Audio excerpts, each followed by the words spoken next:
Hello, everyone. Welcome to the late show. Welcome to the after show. So happy to be with you again. This is your host, Lord Hellespont V, your favorite pseudo intellectual and your favorite live streamer's favorite live streamer. Guys, with some exciting new releases today, some limited editions, some interesting pieces mostly from smaller brands that usually fall off the radar for one reason or another.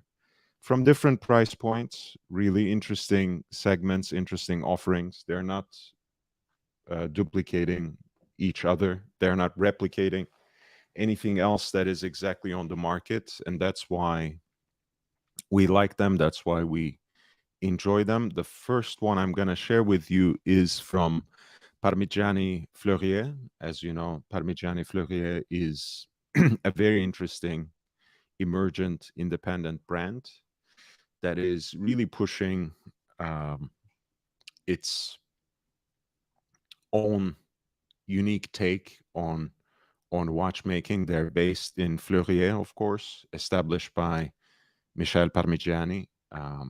They have already had 2 decades under their belt, but finally seem to be making an entrance slowly but surely into the mainstream. And of course, their particular sports model or sports chic model, the one that looks like it has an integrated bracelet, has a lot to do with that, has a role to play in that. And this is a limited version of that particular model, which goes by the name Tonta PF. You'll remember this was a very interesting coincidence for me. If you were listening in yesterday, since I just got the Breguet Type 20 3800 in steel, we were talking about a particular limited edition of the Type 20 that Breguet came out with some decades ago, a limited run of 90 pieces executed in platinum with this beautiful beautiful salmon dial, which I just adore. I think they used the same salmon dial in a pink gold version of it as well. So there was a 3827 BR2 with a salmon dial. But this particular watch in white metal, with its contrast with that salmon copper pink watch face, really reminded me of what Parmigiani Fleurier is doing basically in this collaboration with the Revolution Watch magazine. And that's the watch that I had in my thumbnail. Sorry, guys, I actually need to take this call, I think. 1 second. No, maybe not. Maybe not. MLMJ, welcome to the channel. Messaging matters. Arguably the best pure watch channel on YouTube. Hey, we sometimes veer away from the topic. I think we have delved into some uncharted territory towards the end of the show yesterday, but I try my best. And we always remain focused on watches and always move from there. So this is the Tonta PF.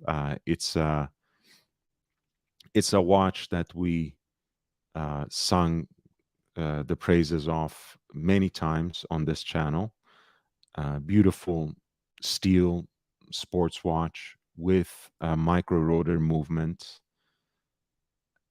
In this case, that micro rotor is decorated by the logo of the collaborator, the Revolution Watch magazine.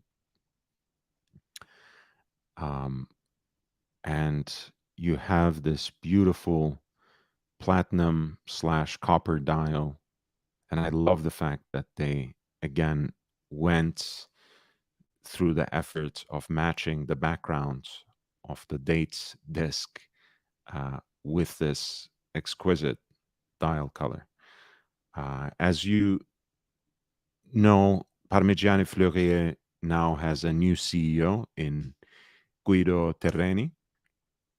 And Guido Terreni himself had an important role to play in putting Bulgari in the recent decade, in the last decade, shall we say, on the map as a serious horological house.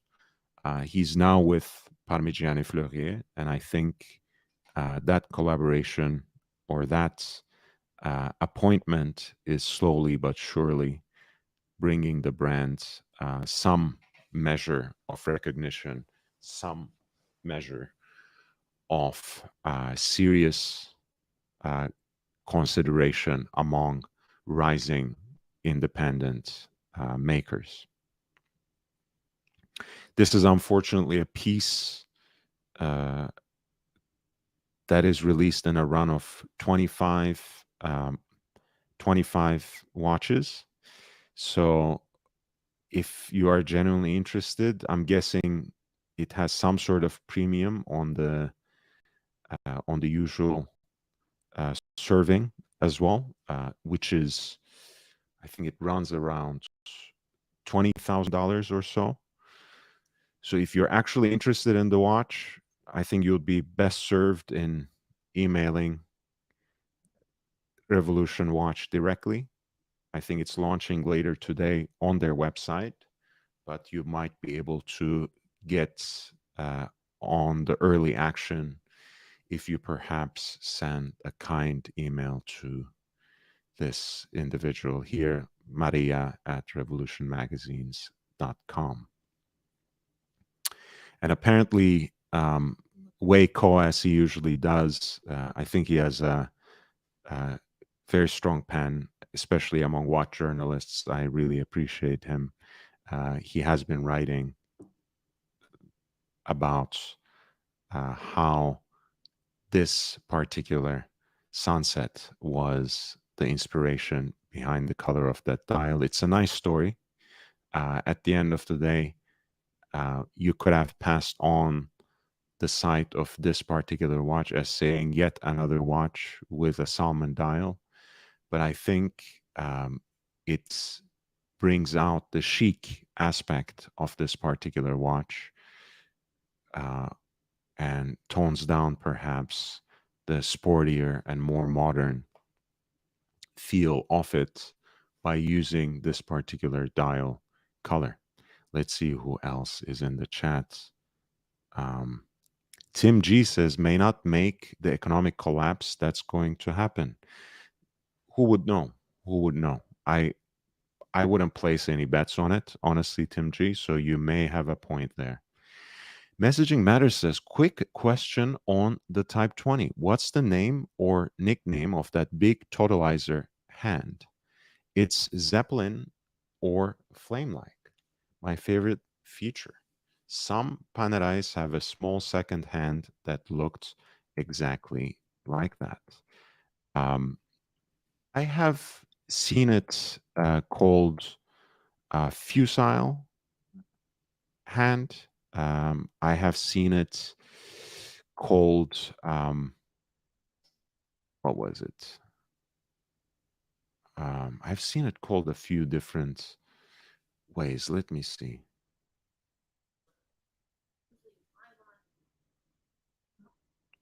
Let me see.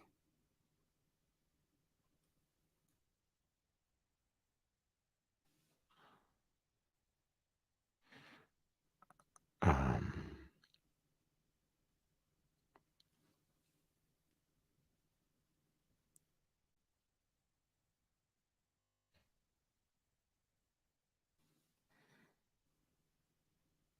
just give me a second, guys. I think I have a delivery at the door.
All right, guys. Sorry about that. So back to the PF. Actually, back to messaging matters' question very quickly. I've seen it called in English a fusile hand, like FUSIL, like a musket, right? Like a bullet of some sort, right? An antiquated version of a bullet, of course. The French call it feuille de sauge, so sage, right? Sage leaf, um, which sounds much more romantic and not necessarily appropriate for the context. So let's keep it ultra masculine and call it fusile. Um, and yes, I have seen it on Panerais before on the small seconds um, as the second hand. Yeah, I mean, I don't know. You can call it a torpedo. Um, maybe again, you can call it sage. You can call it tulip, maybe, although not necessarily. It's more like a tulip bulb more than anything. But anyway, let's go back to this particular version of the Tonda PF. So Wei writes, when he took over just a year ago, he Guido Terreni had to rapidly define a new set of aesthetic codes for Parmigiani Fleurier without losing its core equity or core identity. What he achieved was absolutely stunning. The Tonda PF collection is a masterpiece of nuanced detail, refined elegance, and the perfect dynamic tension between muscularity and slimness. And I agree with that, especially the last part, right? I think one of the,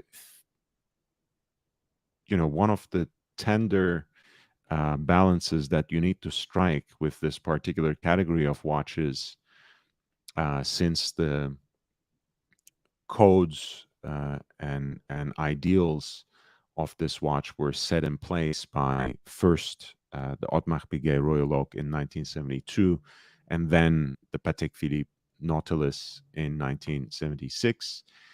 Uh, you always have to strike some sort of balance between it being chic and sporty, it being slim, sleek, and elegant, but also in a way modernist, industrial, and masculine. So that's a very uh, difficult balance to strike, and I think Tonda PF is one of the watches that does that well.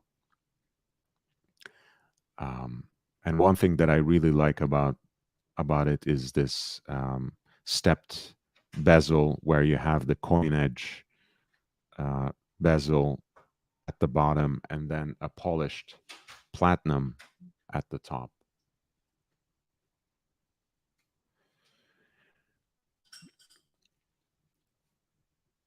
It is also possibly the most comfortable and perfectly formed integrated bracelet watch on the planet. We'll reserve the judgment on that. It the versions of it that I tried on wear quite well, but you guys know I have very skinny wrists, so I don't. Um, since I have not owned the watch, since I have not had it on a bracelet that was adjusted to my wrist, I can't really prefer any judgment on it. For the collaboration, this is between Revolution Watch and Parmigiani Fleurier. We decided to take this beautiful model and bestow upon it a dial inspired by the sunset in Venice, viewed from the terrace of the incredible Gritti Palace Hotel, ideally while enjoying an edifying Bellini, Spritz, or balsamic martini. Hence the watch's sobriquet, Serenissima, the image of the dial color, differs in the first two images, but is in reality salmon with gold and a slight hint of gray, created specifically by Terrini. executed in 25 pieces in steel and a platinum bezel. And this watch is basically coming out later today on Revolution Watch. And this is the email you should quickly write to if you actually want to get in on the action. Um, Big Meech says the Meech and his sheep are on a great journey that takes them through the darkest forests, over the mountains and hills, and through rivers and streams, all in the name of finding luxury goods. It always Meech and his sheep remind me of these poses that the Loro Pianas had with the llamas in the past. I don't know if you are familiar with the Loro Piana brothers who led the company for such a long time. Um, One of them just passed, and that kind of triggered the sale of the brand to LVMH. But they used to have these adorable um, pictures with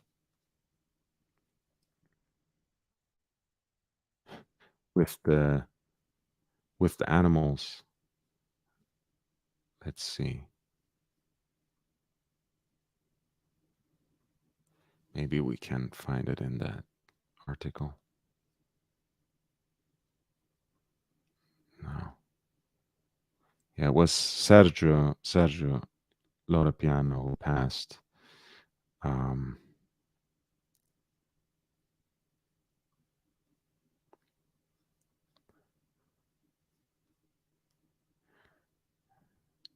yeah, I can't find it for whatever reason.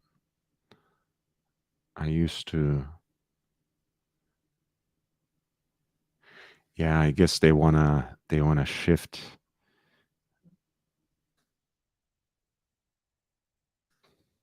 the image of the brand, of course, from the brothers to something else. It's not a family anymore. Oh, there we go. There we go. Pierluigi Loropiana with a beautiful little llama that made him a billionaire. I think that's a llama, right? Am I getting the species right there? Speaking of remaining watch focused,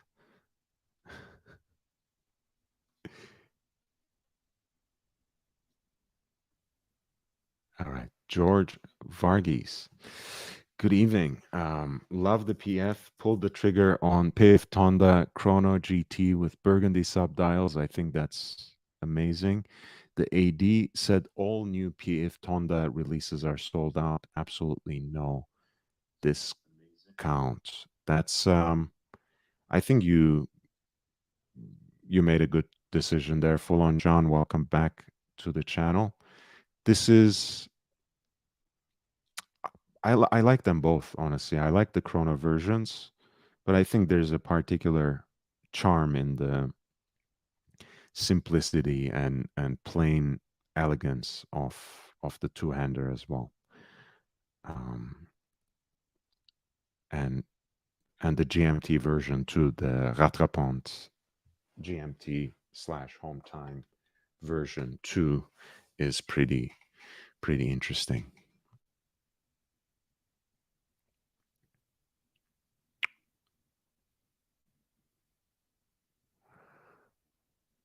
Yeah, the one that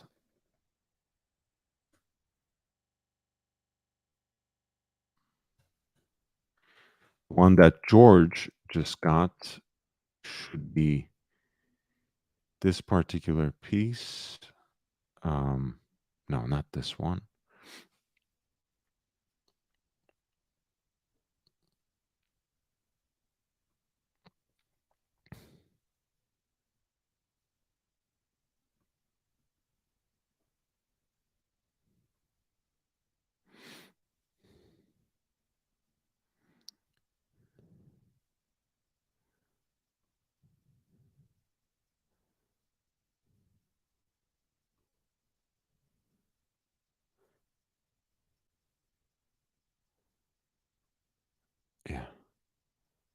should be this. Of course, it's an I mean, it's an amazing piece. It's an amazing piece.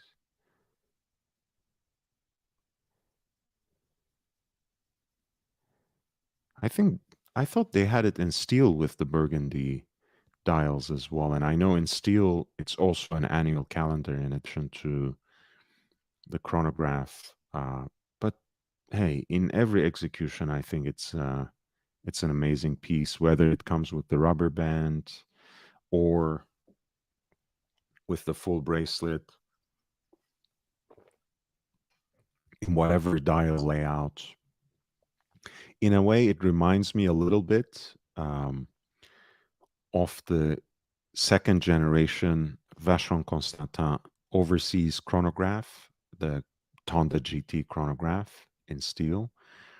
Um, but arguably, it's actually a better watch. GB Vol, hey, amazing. Thank you for being here. George Varghese, the chrono version is also an annual calendar. Exactly.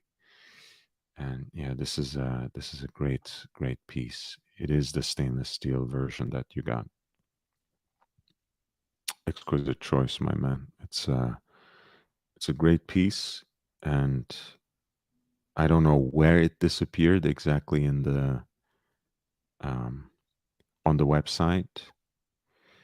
Um, maybe it's discontinued. And guys, George has that kind of luck usually. He gets these amazing pieces right at the moment, or right before they become unobtainable, and usually gets a good deal um, for them. I should, in fact, give him credit. It's not just pure luck, of course. That requires a certain eye, a certain um, mode of analysis and prediction as well, and he does it well. Yeah, I'm not even sure, because this website is not itself an a commercial platform, right? It's not e-commerce, so I don't see why. Okay, right here, we found it. I was thinking, why would it disappear? But I think this is beautiful. Professor was professing a lot of dislike about panda this, panda that. I think it by introducing that just slight change of color in this particular scheme, this breaks that mold of that exhaustion and boredom. I think burgundy is a great choice, and the matching uh, rubber band really doubles down on it. And I like all the contrasts here. The brushed grain and link with the high polish of the lugs, and then the coin edge bezel, and then the extra step finally of the platinum. Looks great. Though I have to be honest, I don't know if on the chronographs this final level of the bezel is also platinum, but I suspect it is. I suspect it is. Where can you get all this watch for 21K? You can't. You can't. Not I can't find it. On the secondary market, I guess you can find yourself a mint precious metal type 20, but some people like the extra complications, and you certainly don't get an annual calendar with a type 20 with any version of the type 20. um, I like chronographs that don't have any dates or whatever else, any further complications. If it's two register, even better. But if you're gonna have the date, go big or don't go at all, right? In this case, you have the big date and the month, so it is absolutely perfect.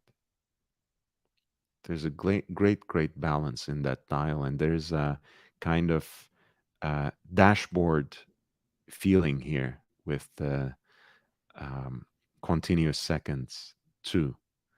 You know, I adore it. It's a beautiful watch. Great choice as always, George. And Mamba is here. Hey man, lovely to see you. Thank you for being here. So we were just discussing our first new release of the day, which is a Parmigiani Fleurier, brought out in collaboration with Revolution Watch, the horological magazine. And it's going to be a limited run of 25 pieces. So get on the action if you can already, as soon as you can, by contacting this email address. Um, it's a version of the Tonta PF that is a salmon dial, which has a beautiful tint of gold and maybe a little bit of gray in it as well. Quite lively, quite an interesting piece. And honestly, I actually like how uncluttered that dial is. Um, I love the two-hand design. Um, and it's one of the watches where I actually didn't even pay attention for the longest time to the skeletonized hands, because somehow, along with those shortened indices, they all play a role in exhibiting the beauty of the dial. You know, same thing again. The logo itself is very much compact, and it has a sense of balance. You know, between the logo and that date window there at 6 o'clock. So great little piece here. And Pauli says, I already told you that dial is too bland. Well, get the chrono version then. Um, this one, they don't advertise the price, but I'm guessing since the Tonda PF is 21,000, 21,000. I'm assuming it will be a little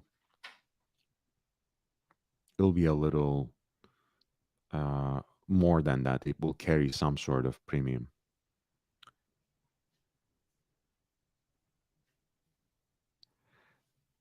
Yeah, and so with that said, let me switch back to the chrono that our friend George has already secured. And I actually need to go out and check what's going on with this delivery, guys. To I'm sorry to interrupt the proceedings here, but I have to find out.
That is so strange. That is so strange. I don't know why anyone would take someone else's groceries, but I'm not gonna complain too much. I'm a vegan anyways. I don't think they will like what they have found. It's all right. Um, their loss, my gain. Thankfully, Amazon still refunds in full. Messaging matters in the window. Jubilee, Jubilee. Hey, how are you doing? No, actually, I don't know much about hi-fi, but if you have any suggestions, I would love to hear. And Jimmy says, upvoted. I always listen to the punters, to the punters. Thank you, Jimmy. So, guys, we were talking about new releases today. The first one we discussed was the Parmigiani Fleurier, the Tonta PF that they brought out in a limited edition of 25 in collaboration with Revolution Watch, a version of the watch with a salmon dial that they call Serenissima after a sunset in Venice. Um, and we have also quickly recapped the recent acquisition by George of another Parmigiani Fleurier watch, which is the Tonta GT chronograph in steel, which is quite amazing because it is a chronograph and an annual calendar in one, right around $20,000. I think it's a great deal. Um, yeah, wonderful little movement there. You can't really complain too much, right? Uh, how many other watches are there in the market today that provide so much value at that price point, um, that you can actually obtain at a retailer? This is an actual annual calendar, by the way, so it's not some sort of triple date or complete calendar or something else. It actually needs literally just one adjustment for that transition from February to March. So beautiful, beautiful little piece.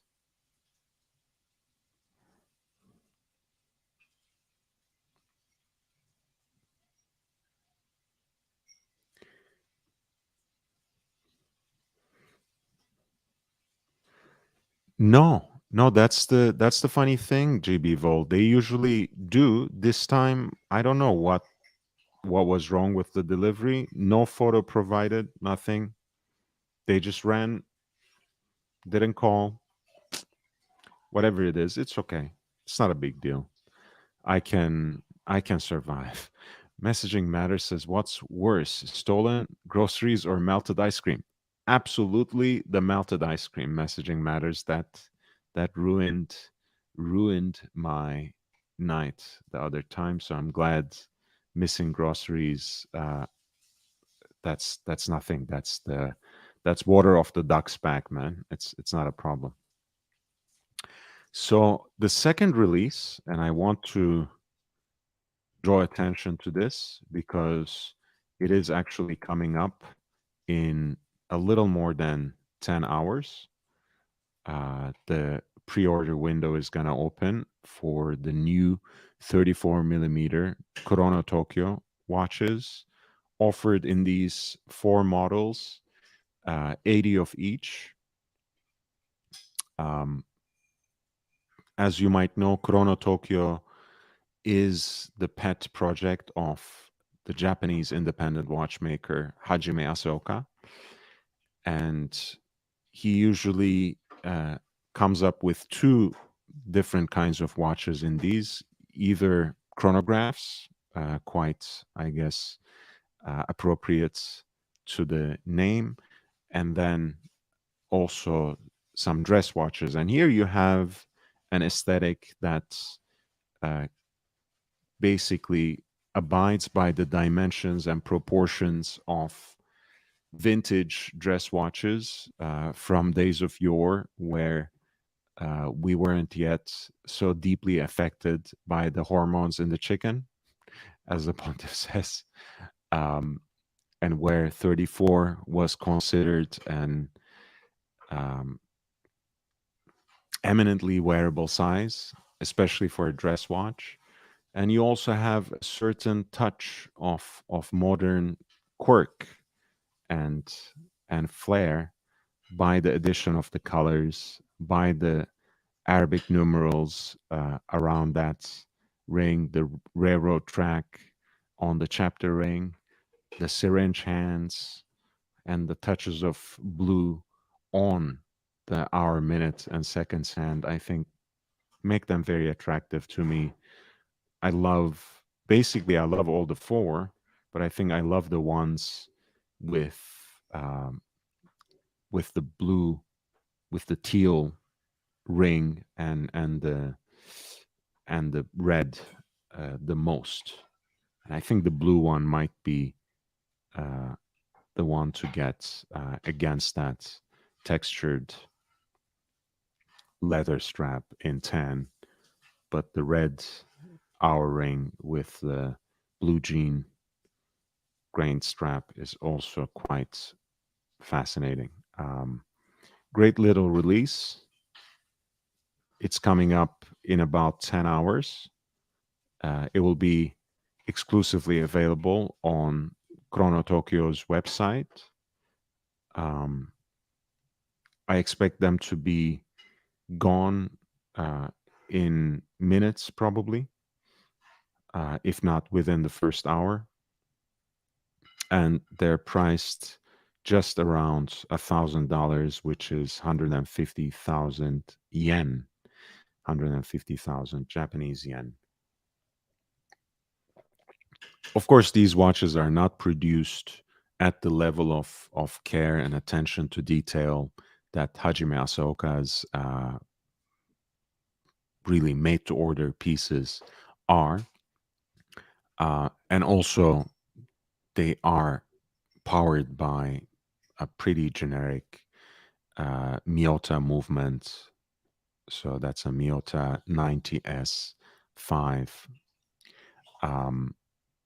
The chronographs that they created before were powered by a Seiko piece before. So this is the second one that we're looking at today, the second new release. Again, I've drawn attention to these, and I like them because there's not much like it on the market today. You can't really get these sorts of dress slash everyday watches. I know they have come into some criticism from the chat before, like Gumball machine watches or like a sports league watches that you would get from the merch store or something. Fair enough. It doesn't have to be everyone's cup of coffee. It doesn't have to strike everyone's fancy. I think the dimensions are very interesting. I've always wanted to pick up 34 millimeter Air King from earlier generations. They have by now, gotten unreasonably expensive, if you ask me, for what they are. So they don't really represent that sort of value. And hey, people make all sorts of claims for being the summer watch, being a summer watch.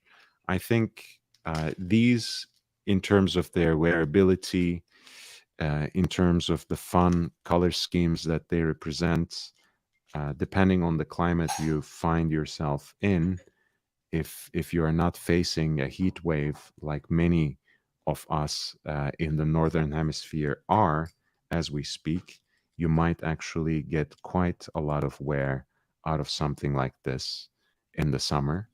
Um, there you go, Kurono Tokyo, um, the quote unquote perfect summer watch, your fun watch for the summer, and it's priced just right, right around $1,000.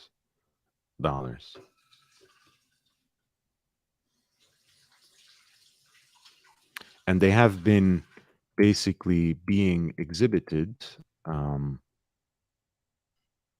for the last few days in Japan. Trying to see.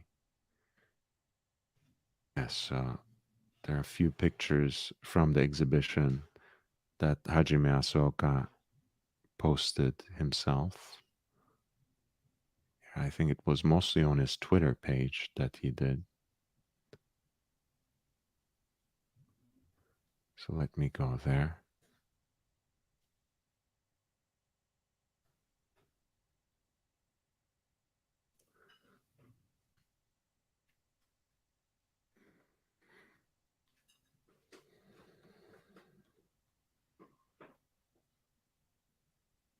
I think it's quite a nice spread. Some interesting pieces. May not be for everyone, but I think it's a good idea. It's something different. It's something at a very attractive price point, and why not? Why not? And GB Vol says they look like Swatch watches. Yeah, look, I mean, Swatch at its best is a very fun watch, and I'm not above myself of at certain points yearning for them even now. And of course, when I was a kid, I wore I wore a Swatch diver, which I loved so dearly, and which I wish I could find still to this day. It's somehow lost in the old country in my mother's place. So yeah, that's not a bad thing necessarily that they look like Swatch watches. And I kind of like the System 51, the automatic ones that they keep producing and they keep introducing once every so often. Jake Brooks, JB, it's so nice to see you. Lovely to have you on board here. Um, so this is the second release that we considered today. One was the Parmigiani Fleurier that you can see in the thumbnail, the Tonta PF that is brought out in a limited edition of 25. Get them while you can in collaboration with Revolution Watch. They're going to be sold by Revolution Watch. So you have to go and see the webpage. You have to go to Waco Revolution Instagram account and follow the developments there. And there's an email address there that you can use to reach and perhaps even place an order.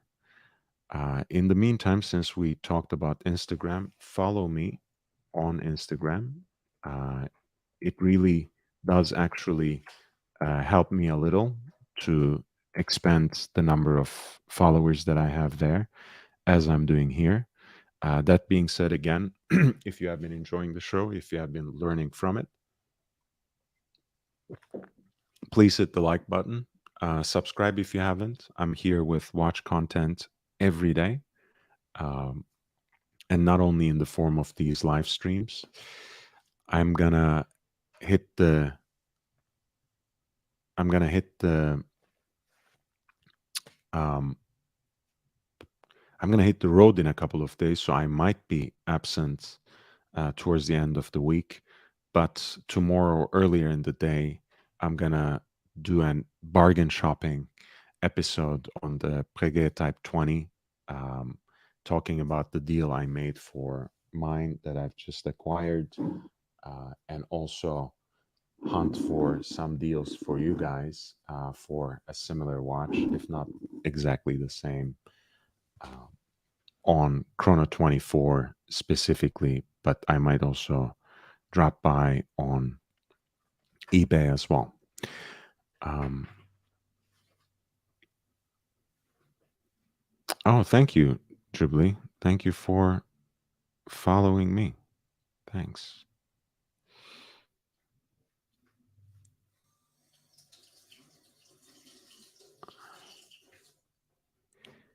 So here we are. We have talked about the Chrono Tokyo 34 millimeter release just now, and before that, about the Parmigiani Fleurier Revolution Watch collaboration for the new Tonda PF with that gorgeous salmon dial that they call Serenissima after a Venice sunset. And here we have another limited edition of yet another independent brand that we hold quite near and dear on this channel, Laurent Ferrier. It is their classic traveler watch, but with a very unique meteorite dial that they actually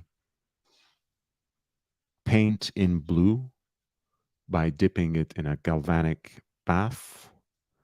And I think they also exaggerate the grains of it a little bit by using a silk screen print on the dial as well.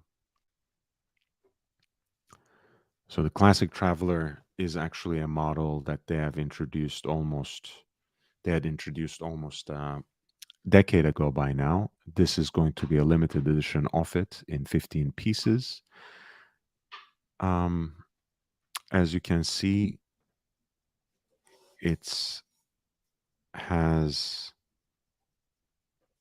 the secondary time zone here, which I think you can actually advance, and of course, go back and forth basically with these two pushers. I really like the case design and the grade 5 titanium they use on this particular piece, which polishes beautifully. It has this special cork leather strap with a slight contrast stitching. Quite a beautiful piece, and of course, as is the case with a lot of the Laurent Ferrier watches, it's really the exhibition case back that steals the show, especially with that beautifully cut and exquisitely decorated micro rotor, which in this case has a barley corn guilloche design on it. It's it's a wonderful, wonderful little watch. I think I also like the fact that they use a meteorite dial, but they execute it in a different way, in a way that's not very common with a lot of their competitors, and a lot of the more commercially available brands. So it's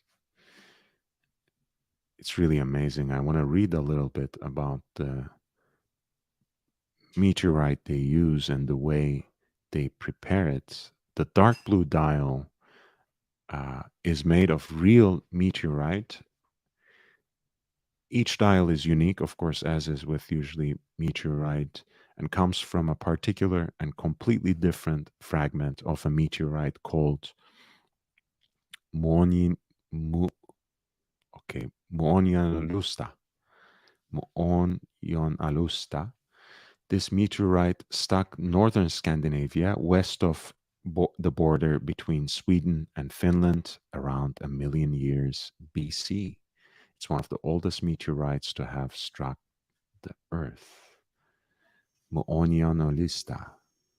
I can't say the word. What is that? I think it must be a Finnish word. Muonionalusta.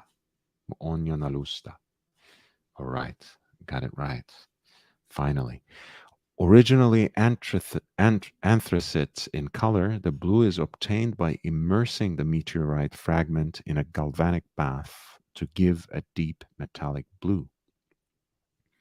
A slightly raised white silkscreen print adorns the blue dial and enhances the natural motifs of the meteorite. The hours are indicated by white printed baton Roman numerals, and both the markers of the small seconds at 6 o'clock and the logo are white printed. The famous Laurent Ferrier assegai shaped hour and minute hands and the baton seconds hand are in 18 karat white gold and are also white coated. I don't know why they insist calling these Roman numerals. I'm kind of puzzled by that. These are not Roman numerals, they're just extended index markers, but hey, we'll leave that as red. Delicately incorporated into the left side of the grade 5 titanium case, measuring 41 millimeter in diameter, two perfectly symmetrical oblong pushers are used to adjust the local time, which is indicated by the central hand. So it actually helps jump the central hand. Great. When moving to another time zone, the central hour hand can be moved forwards or backwards, hour by hour, simply by pressing the pushers. The upper pusher moves the hand forwards by 1 hour, while the lower pusher does the opposite without moving the minute hand. Quite nifty. Very nice. In addition to this rapid local time adjustment, the dates indicated in the aperture at 3 o'clock automatically changes when the hand passes midnight, adapting to journeys between different time zones without any additional operations. The aperture at 9 o'clock retains the reference time, home time. Its 24-hour display ensures a clear distinction between day and night. That's quite nice. I like it. The watch is delivered on a midnight blue cork strap with tone-on-tone stitching and titanium pin buckle. Of course, matching the grade 5 titanium of the case. Powered by the automatic caliber Laurent Ferrier 230.02. It is a pole-fitted micro-rotor unidirectional self-winding backed by a double direct impulse natural escapement. This escapement is especially unique in that it sends two impulses directly to the balance with each oscillation, giving it excellent efficiency and the 72-hour power reserves. Very nice.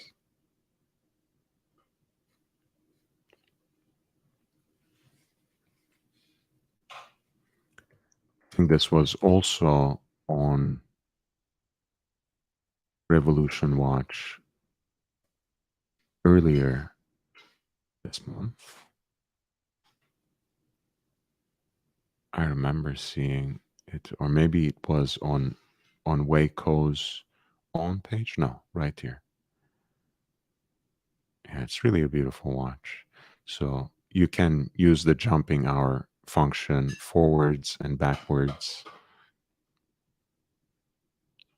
to adjust the local time, and you have home time here with the date here.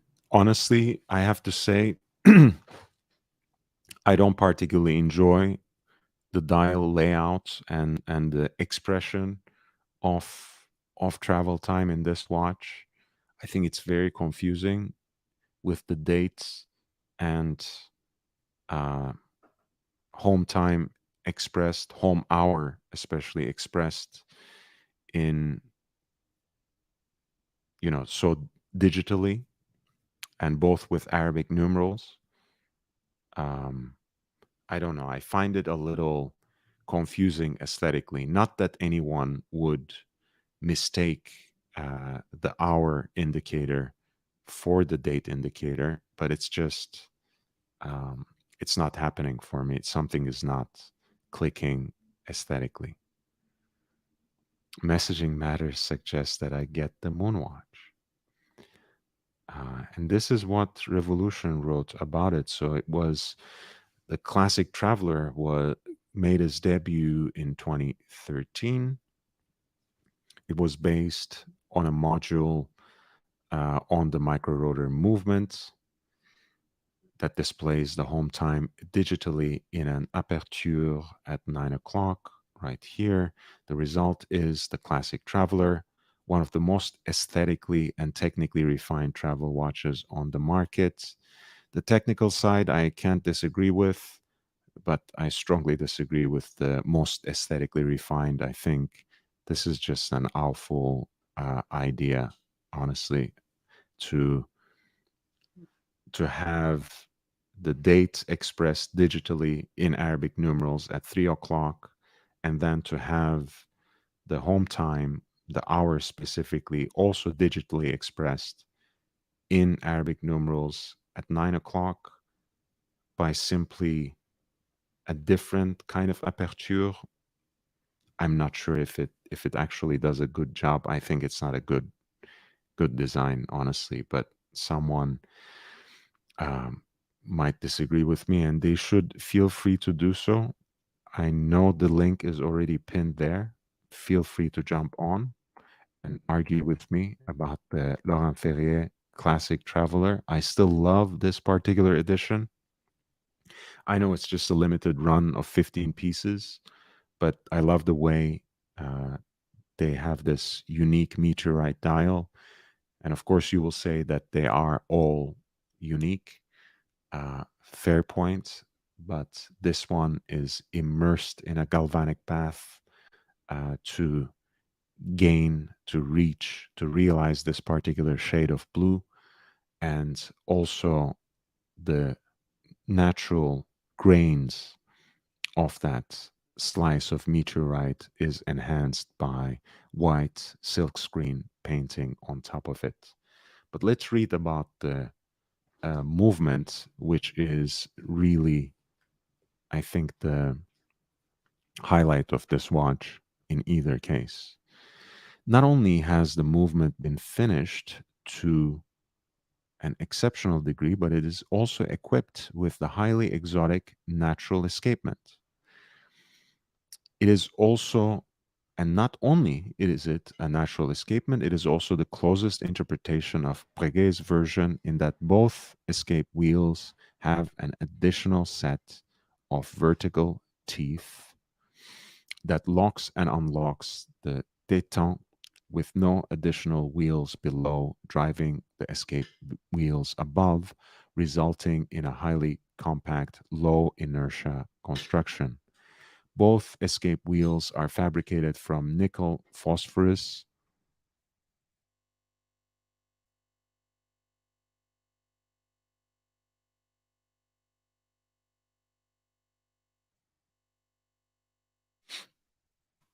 Using LIGA, while the détente is made of silicon, allowing it to overcome the issue of backlash Breguet faced.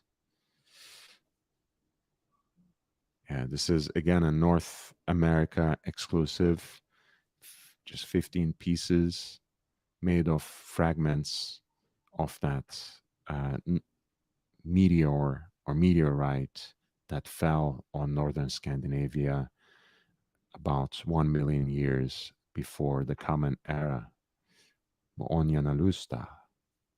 The unique shade of blue is achieved by immersing the meteorite fragments in a galvanic bath, while the natural motifs of the meteorite has been enhanced by silkscreen painting, paired with a 41 millimeter titanium case and a blue cork leather strap.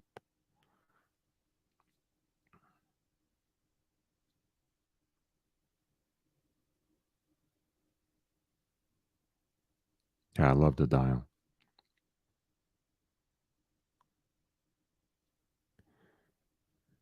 And I'm sure, these will be snapped up very quickly. The brand has a lot of very committed fans, and it's an exclusive club. And at the end of the day, this particular expression of travel time also has its fans. My criticism aside, I'm sure it will actually find quite a bit, um, quite a lot of takers. And it only has to find 15 after all, right? So, not much to worry about there.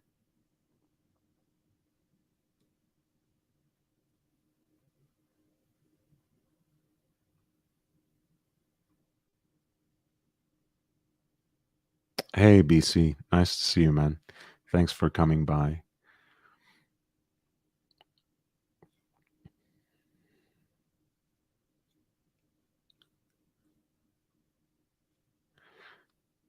Yeah, so let's see.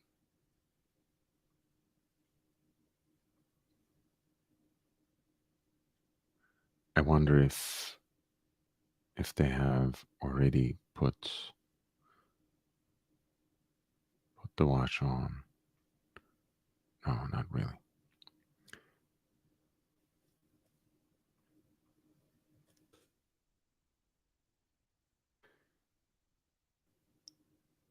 There's a new Dobitun DB25 Stradivarius Aerolite that just came out.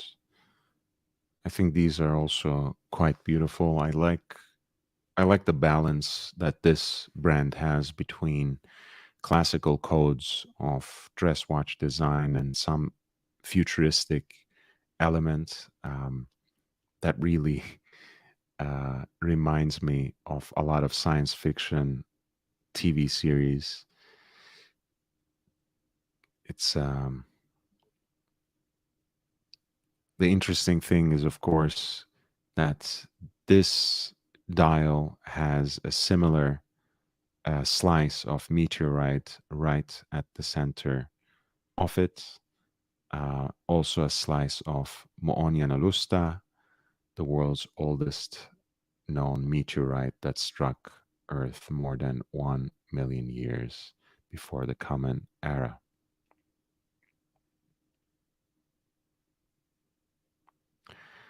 Delectably discreet, it hides all of its horological fireworks, high frequency, high speed tourbillon with deadbeat seconds.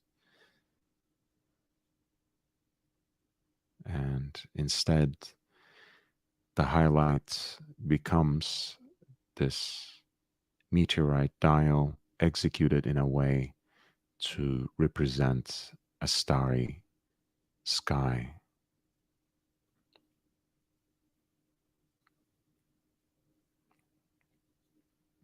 Composed of mainly iron and nickel, and this again, this is the same meteorite that was on the dial of that limited edition Laurent Ferrier Classic Traveler.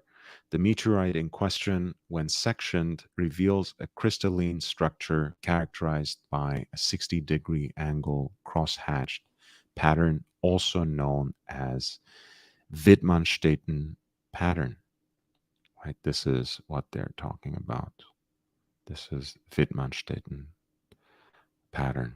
The dial is first sliced and acid etched before it's heat treated, resulting in a blue purpley hue that resembles a nebulae.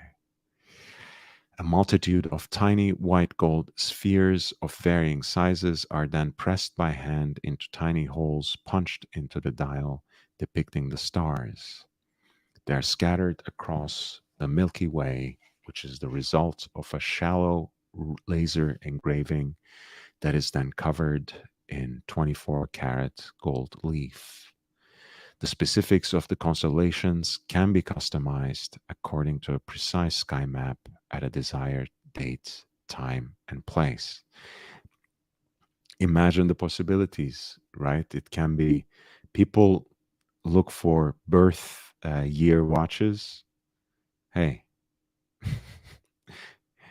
if you have enough means, get one of these for the birth of your firstborn and have it decorated with the specific constellation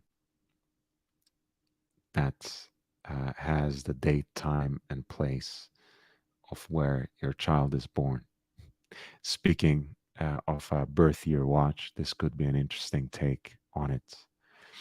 The effect is further amplified when considering the watch's 42 millimeter case diameter. Hey, this is not going to my family for sure. We all have skinny, delicate wrists. The case is made of titanium, and though it isn't rendered in the brand's signature color, what makes it special is its resemblance to precious metal thanks to its high polish finish.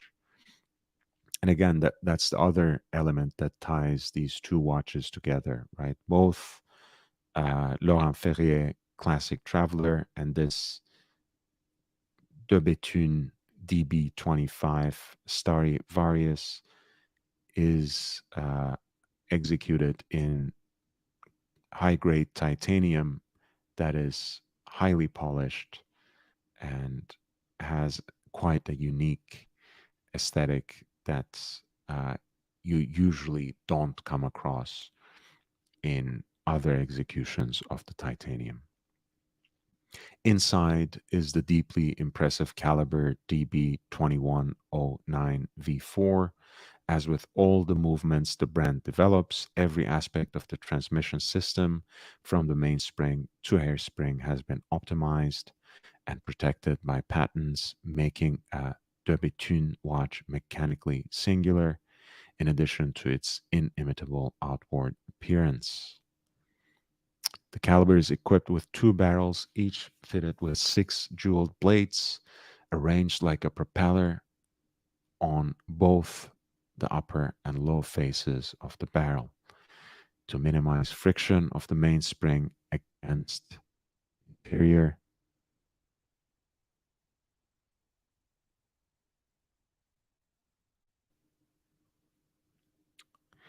of the barrel. This optimizes energy transmission, simultaneously reducing wear.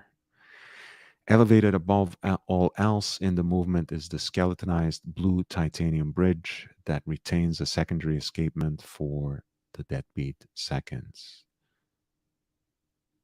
This is the piece, of course.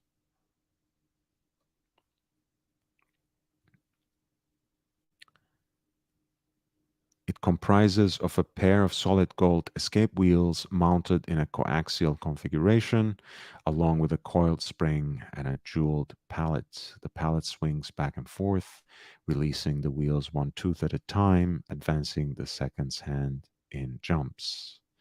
Right below the mirror polished delta shaped bridge is the high speed and high frequency tourbillon.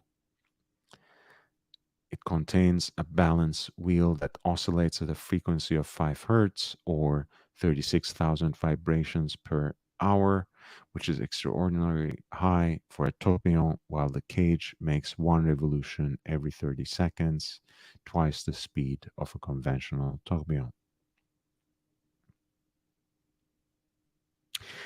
This is made possible as the tourbillon has an extremely lightweight construction. The cage and balance are made of titanium, while the escape wheel is made of silicon. But in contrast to the escapement, where low inertia is favored, timekeeping benefits from a high inertia balance wheel.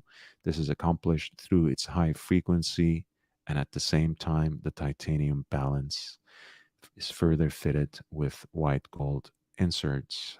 The hairspring, on the other hand, is made of Niverox, the conventional nickel iron alloy used for almost all balance springs in watchmaking. However, it is characterized by a very peculiar terminal curve. In contrast to the traditional Breguet over coil, De Bethune's hairspring is flat but has a wider terminal curve, which reduces its height while enhancing concentricity.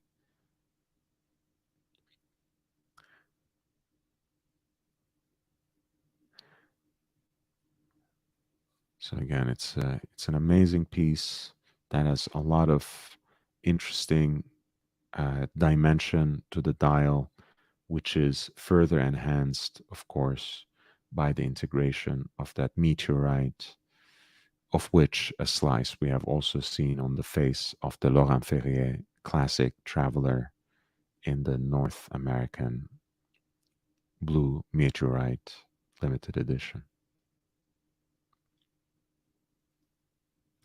Hey, Dirk. Thank you. Thank you for being here. I'm good. Thanks for asking, man. I hope you're good as well. Feel free to jump on.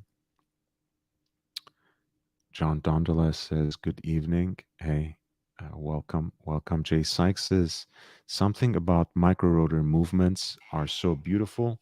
This was, of course, our earlier looks at both the Tonda PF and the Laurent Ferrier Classic Traveler. They're both beautiful watches, inside and out, front and back, inspired by Van Gogh. Nice. It's an interesting way of looking at it. And John, yes, thank you for being here. So that's I do love the lugs as well. I think that's one of the unique elements of the Betun's case design. I've never heard anyone complain about it, honestly. I've never heard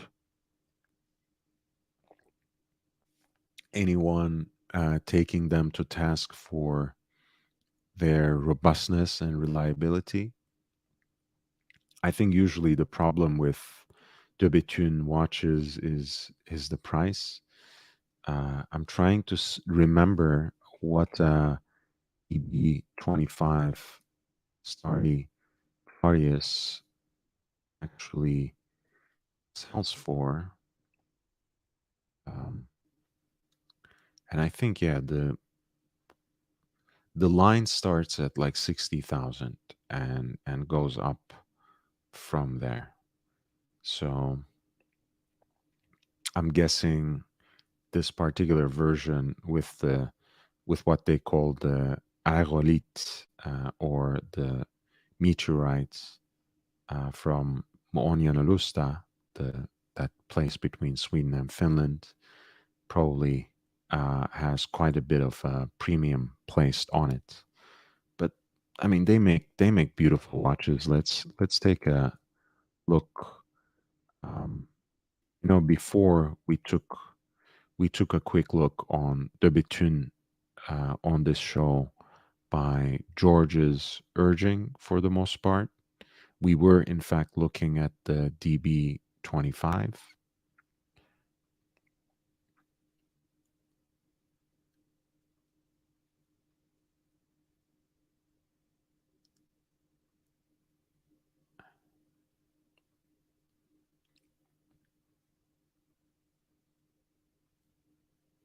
And really, I mean, again, um, it's a very unique brand. I think the way they combine some of the classical design codes of watchmaking with these futuristic elements kind of makes it perhaps the most compelling steampunk brand among all horological houses, and this Stradivarius series itself is always very interesting to begin with,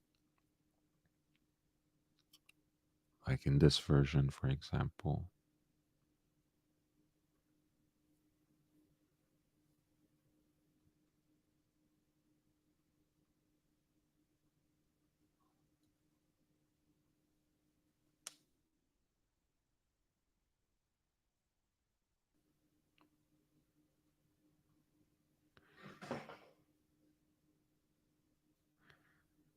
And this is also a polished titanium case. You have some gold fixtures on the dial.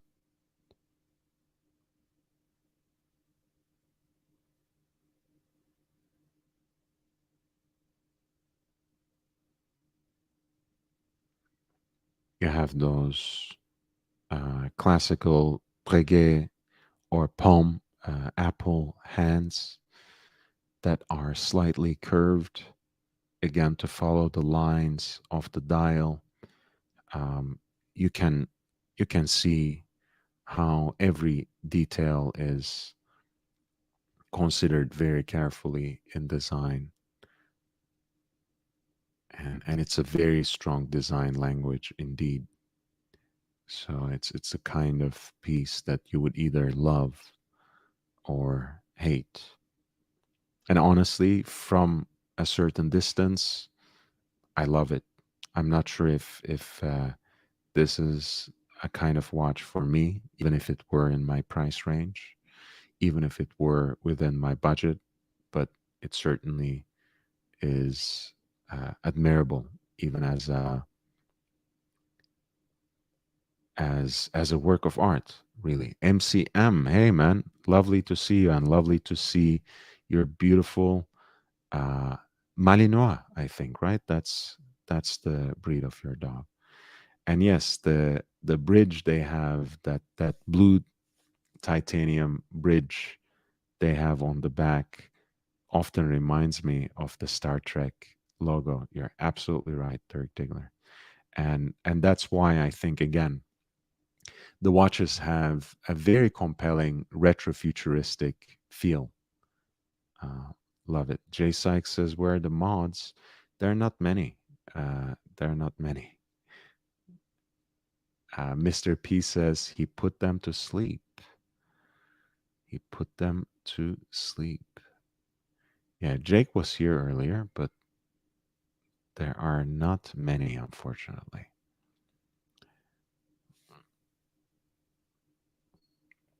Yeah, look, people should treat it as a responsibility, and not necessarily an honor. So that's why I give it very sparingly, because I expect people to do this sort of cleanup. But then again, why should anyone work for me for free? Right? So I understand completely. But yes, in each case, again, um, in this particular version of the Stradivarius, you actually can get a personalized constellation based on a particular time, date, and place. I think there is a version of the watch that is perhaps more plain. Um, but perhaps not in the Stradivarius series. But anyway, so we started with the Aerolite, which actually integrates that particular cross section of the oldest known meteorite to have hit Earth about a million years before the Common Era, just as the Laurent Ferrier Classic Traveler did for its North American limited edition. I think these watches are quite beautiful in every configuration. Um, and yes, they retail for about $60,000, if not more, depending on the personalization of the starry sky, of the constellation that decorates the center of the dial.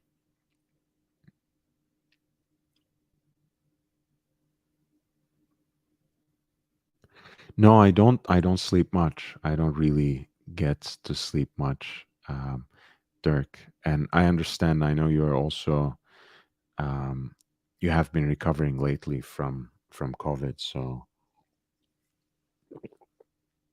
feel better.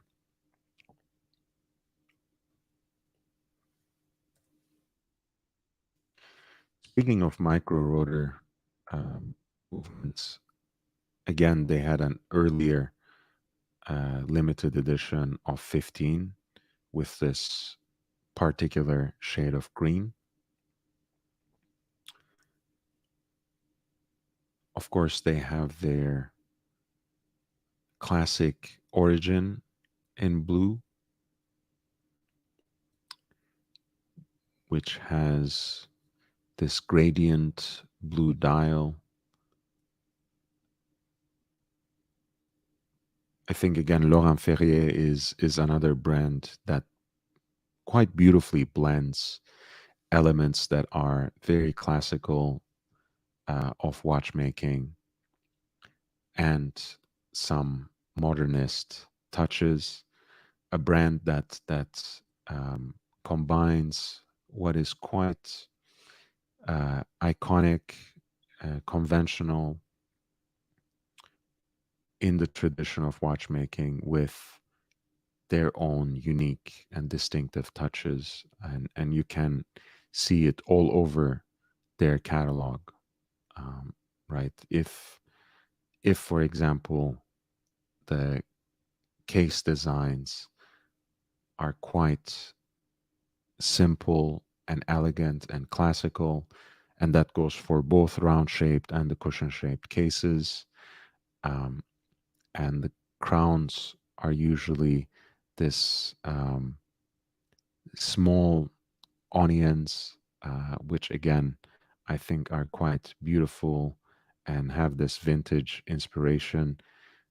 You have very distinctive and I think quite modern hour hand and minute hands, um, and the index markers are usually also quite um, industrial, if not altogether aggressive.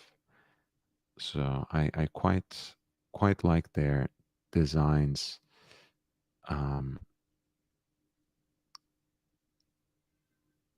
this one is their manual wound version.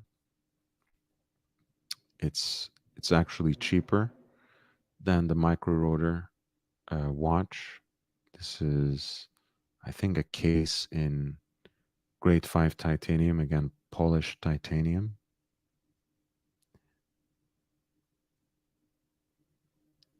They also have a micro rotor version of this. That one was the classic origin. Um, they, for example, have the classic micro rotor in a color they call autumn, which again could otherwise be called salmon. And it is actually a dial made from uh, pink gold, right? Or red gold, as they say here, finished with vertical satin brush and gloss on the subdial.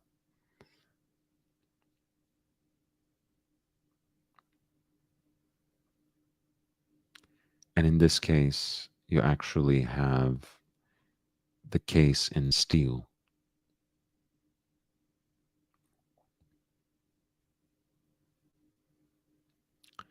And a beautiful micro rotor with a natural escapement that is decorated with that snailing. Um, it's quite a sight.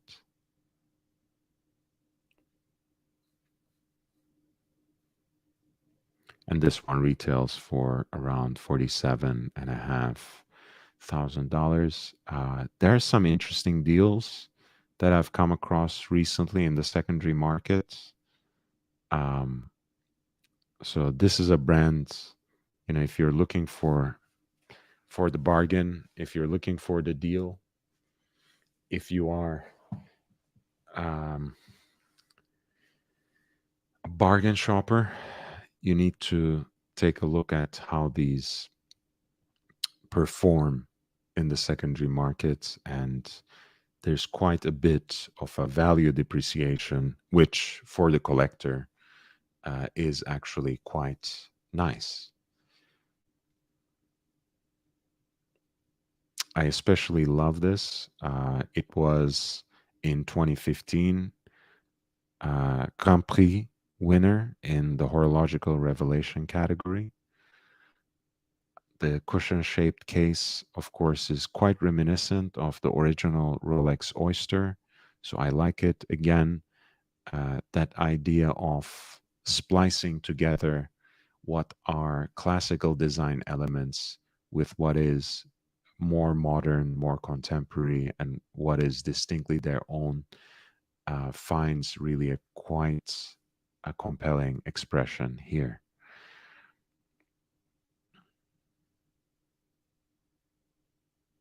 And once again, you have a movement that's beautifully hand finished and exceptionally well decorated.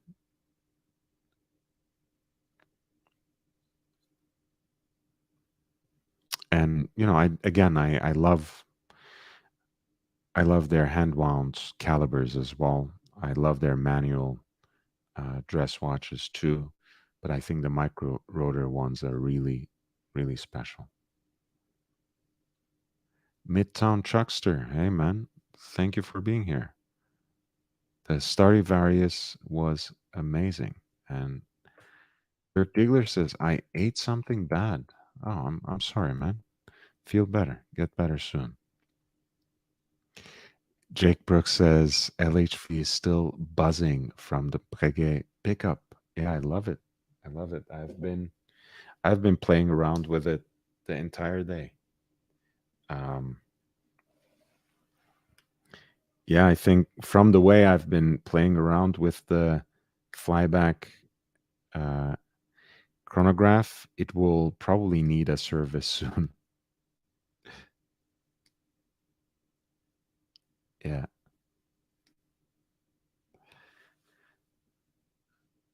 John Dondola says, this is stunning. Micro rotors are visually interesting, not inexpensive, but well worth the investment if you have the spare change. For this price, what other indies would you consider? By the way, I just want to be specific, John. So here we are at the verge of $50,000, right? I have seen at least two of these watches in mint condition sell on the secondary market just 2 weeks ago for around $30,000. So um, if we are looking at 50,000 at retail and 30,000 in the secondary market, I think Laurent Ferrier is very interesting. I think it offers some of the best uh, deals on the secondary market when it comes to independence. I think Chapek,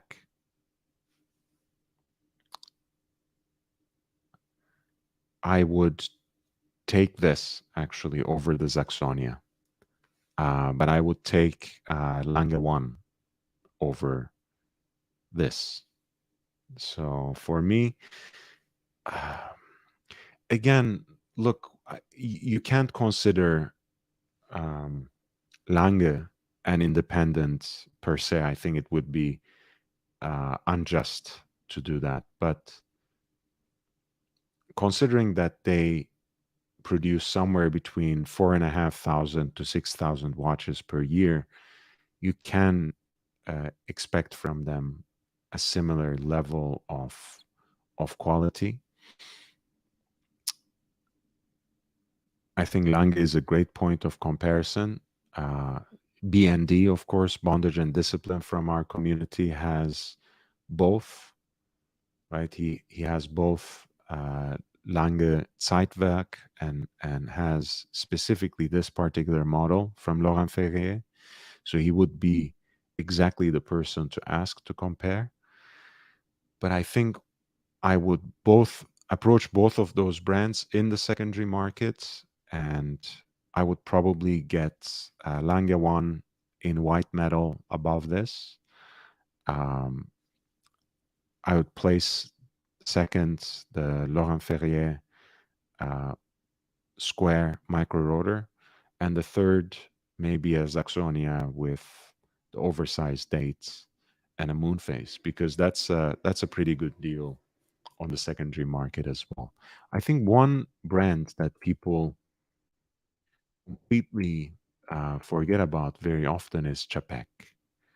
Um, I think Chapek offers a great deal. People have now pushed it aside almost immediately since they have stopped taking orders on the Antarctique,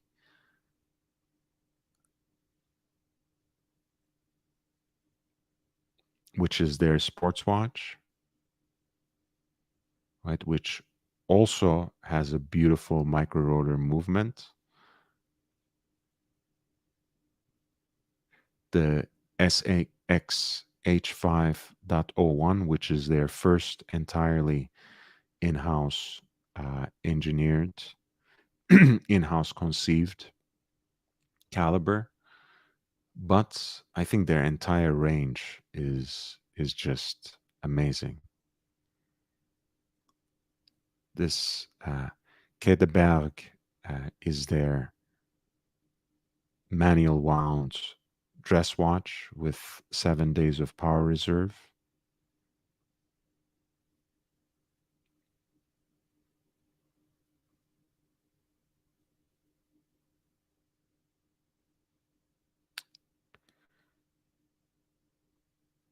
And again, a lot of their watches are sold out, but I'm sure you can get some version of Kedeberg right around $20,000 at retail.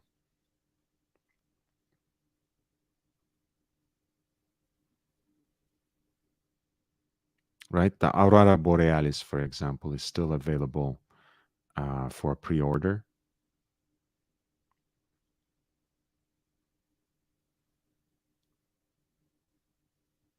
I think that's an incredible piece.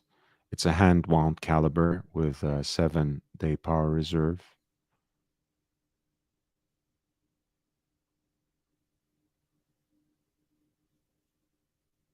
Stainless steel, skeletonized, heat-blued steel hands, a subsidiary seconds dial placed right at 7 and 8. And you also have a power reserve indicator as well as the day of the week on another subdial that balances out the dial layout quite beautifully. Oh, the sapphire blue is stunning. My God. Yeah, you can order this one, which is right under 20K. Poof.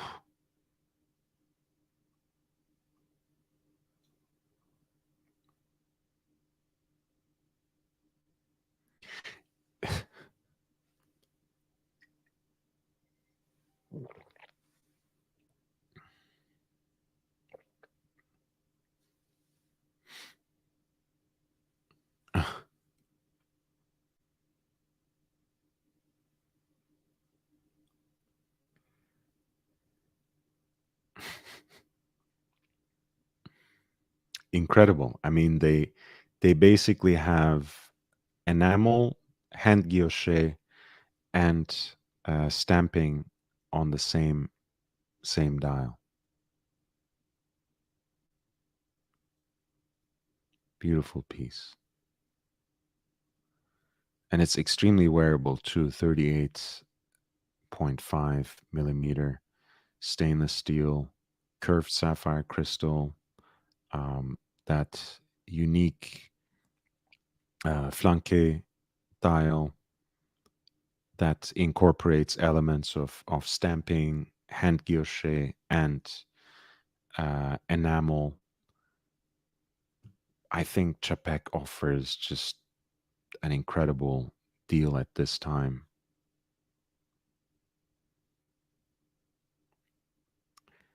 And you can basically choose your hand styling, choose the kind of strap you want to get. Still, you can get it engraved on the back of the case. Additional wishes regarding personalization, right? how many brands offer you something like that at this price point? Not many.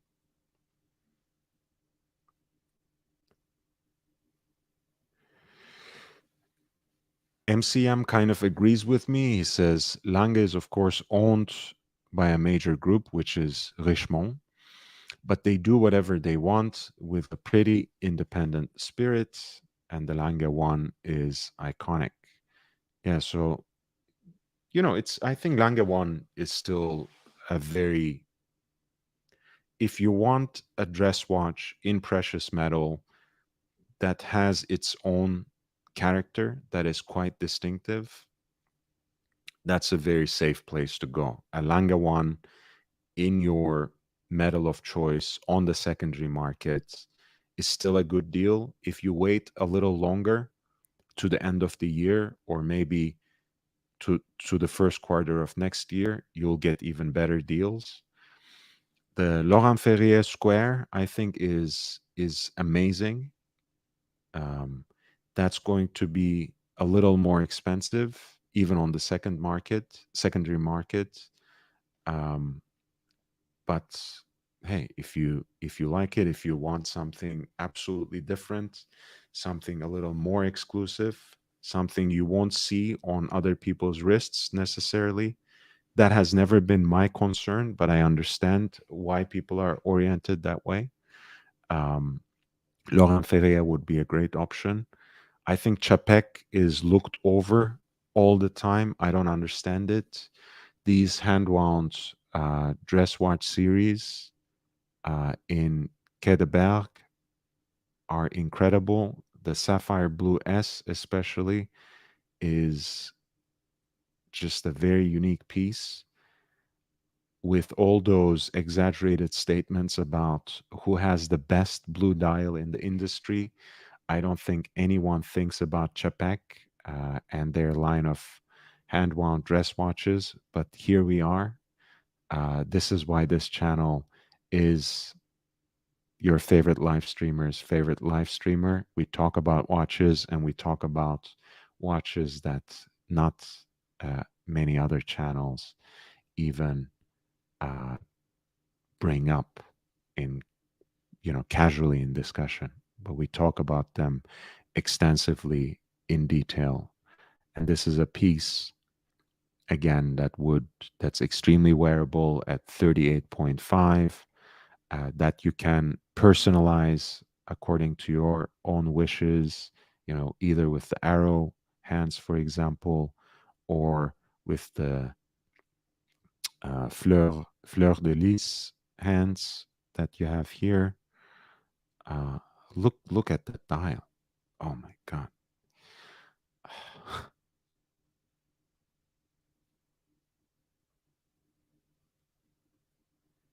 And just so you know, guys, this Chapek also comes very highly recommended by a member of our community, Paul Silesius.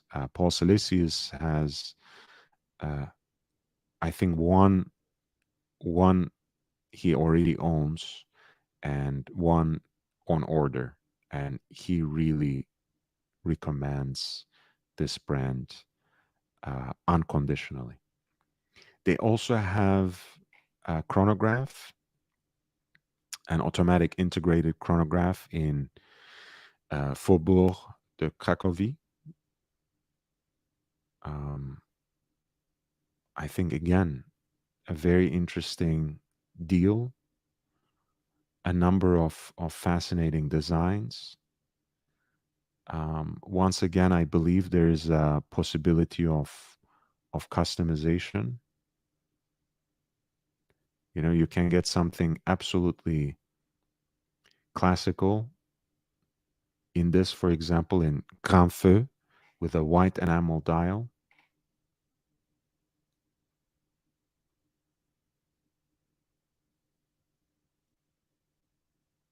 This could be automatic or not.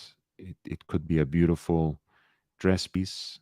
Again, you get to customize everything with or without dates. You can even choose that. We complain about these things with a lot of other brands, right? Oh, I wish there wasn't a date window. Here you go. This is an independent who does all these uh, all this work for you. You want to make it a little sporty, go with the arrow hands. Um, I think I want to actually play around with the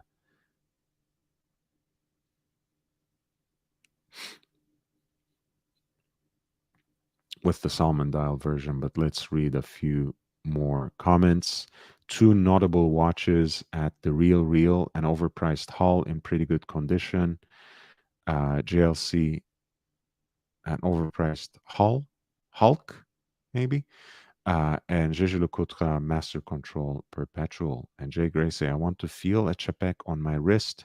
It's a good way to tell Grand Seiko off, gift the Grand Seiko, keep the Chapek. Yes, leave the gun, take the cannoli. I think that's a good mantra to have. Leave, yeah. If you really want to tell off the punters like um, Jay Gray Sweater, I think may want to. That's one way of saying that you know better, that you know better. But this is apparently sold out, the copper dial version. That's a shame. What else do we have? Do we have this one? This one is not sold out. Okay, there we go.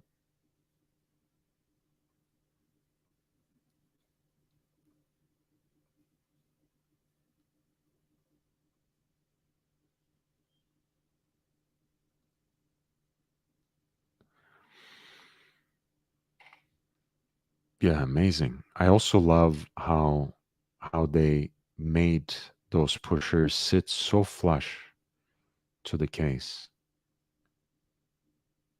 These are very well thought out and very nicely executed designs.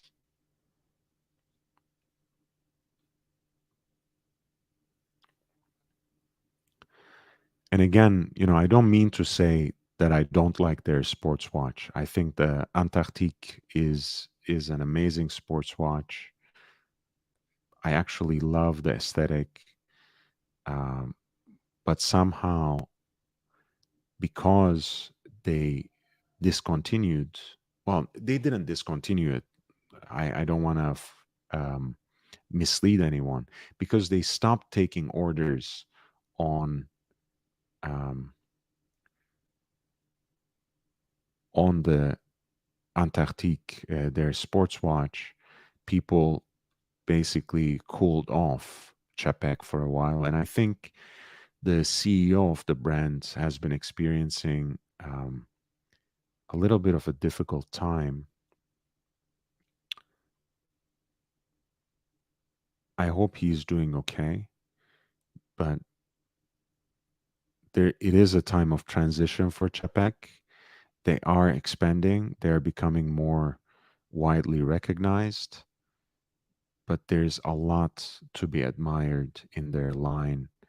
And I'm a huge fan of their automatic chronograph in Faubourg de Cracovie and also their 7-day power reserve hand wound dress watch in Quai de Berg.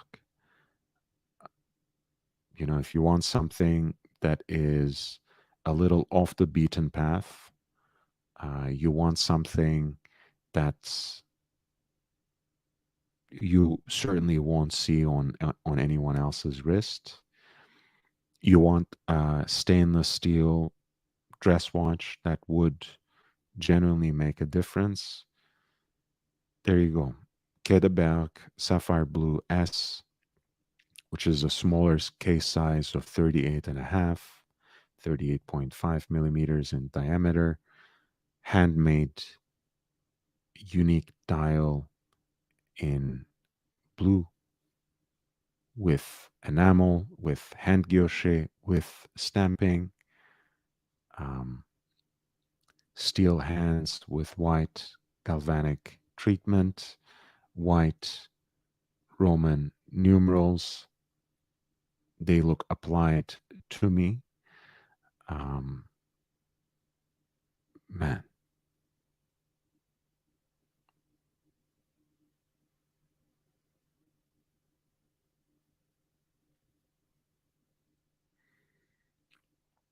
and that low beats caliber at 3 hertz, 21,600 semi oscillations per hour, vibrations per hour.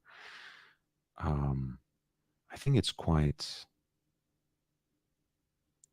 thin as well, though it doesn't really say how thin.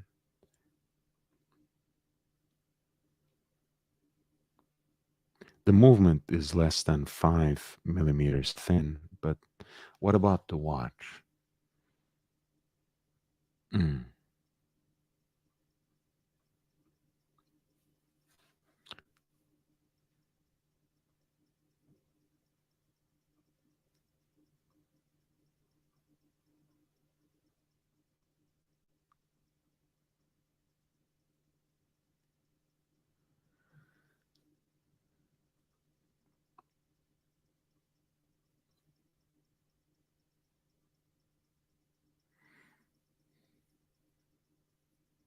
Yeah, the CEO is on the way out, unfortunately, because he was experiencing some health problems. Fries with mayo. Thank you for being here.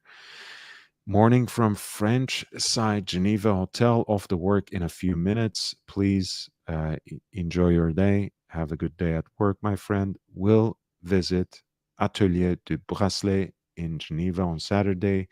They make very nice leather straps. Um, I think they were initially founded in France, in Paris, if I'm not mistaken, but apparently they have a branch in Geneva as well. Omega 2503.80 for work. Let's check out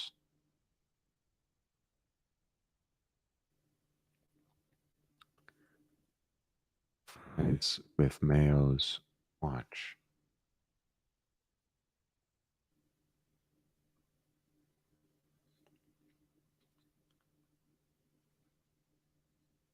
It's a Seamaster Aquaterra. I think it's a great daily wear watch, great for everyday wear,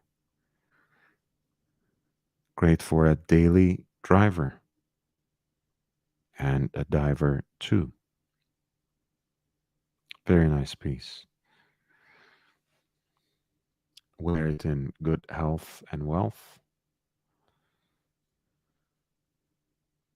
Yeah, the power reserve when it comes to the Quai de Berg is 7 days, and it is indicated right here, uh, Jay Gray. This is what it is. And here you have day of the week, complication, and of course, seconds on the subdial lodged right between 7 and 8. I think that's a beautiful, beautiful piece. So I hope, John, those were a few different options. Laurent Ferrier Square Micro Rotor, Lange One, which is a classic. Hey, maybe not an independent brand, but the closest you can get to independence um, within that serially produced structure, and also still rather accessible on the secondary market when it comes to um, the more conventional iconic models, right? I'm not talking about their sports watch. I'm not talking about the Odysseus in steel on the secondary market, which trends at an absurd premium. I'm talking about the Lange One, which has long been the brand's icon, and in a way, their flagship design, their most um, let's say, most uh, indicative model, that is always a great deal on the secondary market. I think that's something not to be missed if you're into the brand's aesthetic. And finally, we came to Chapek, Kedeberg, which is their hand wound dress watch line. And they have quite a unique edition of it in the Sapphire Blue S, which is the smaller case size of 38.5, which is, by the way, at least on paper, the same size and as the classic Langa 1. This is, of course, in stainless steel, which I actually prefer, if you ask me. I'm not that necessarily enamored with yellow gold, especially. I can roll with pink gold, but really, I love white gold and platinum.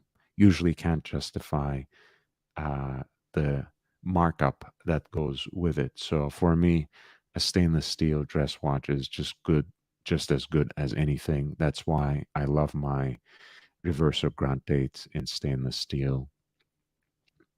And this presents our best deal under $20,000. I'm sure you can get it through one of their authorized dealers, which might even give you a deal, but you can actually pre order it directly through them and get everything customized according to your liking too. You can either get the Fleur de Lis hands or arrow hands, which make it a little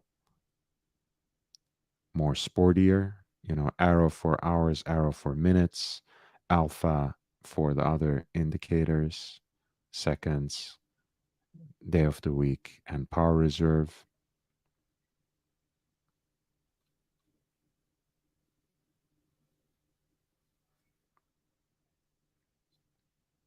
You can choose your strap.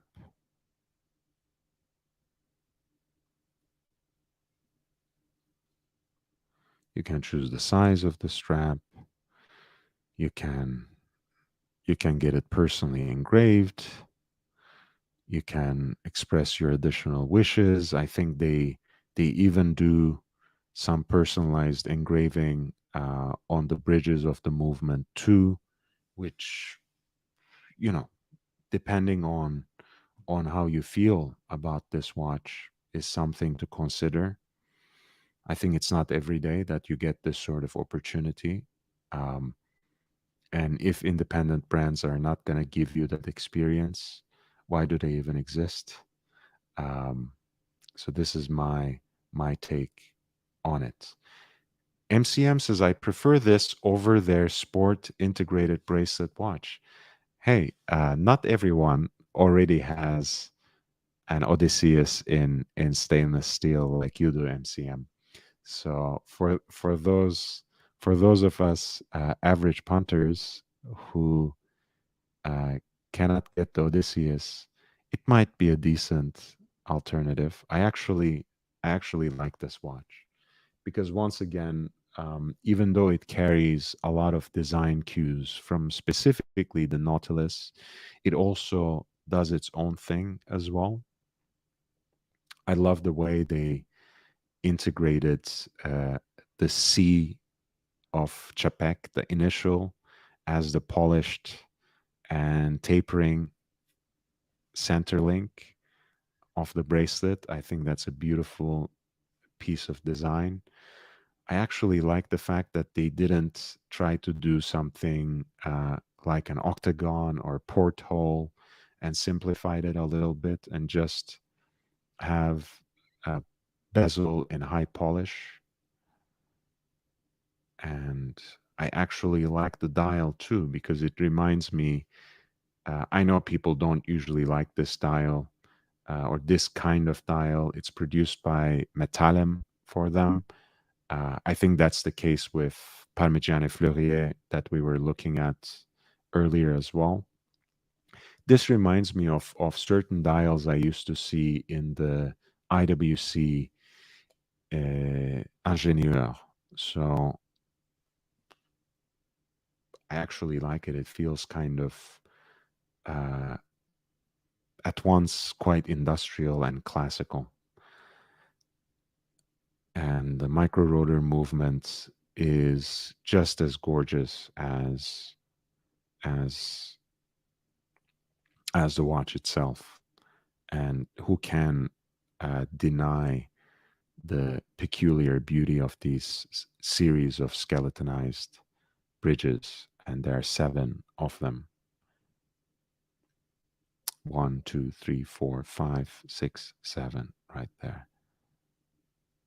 Yeah, it's amazing. That platinum micro rotor.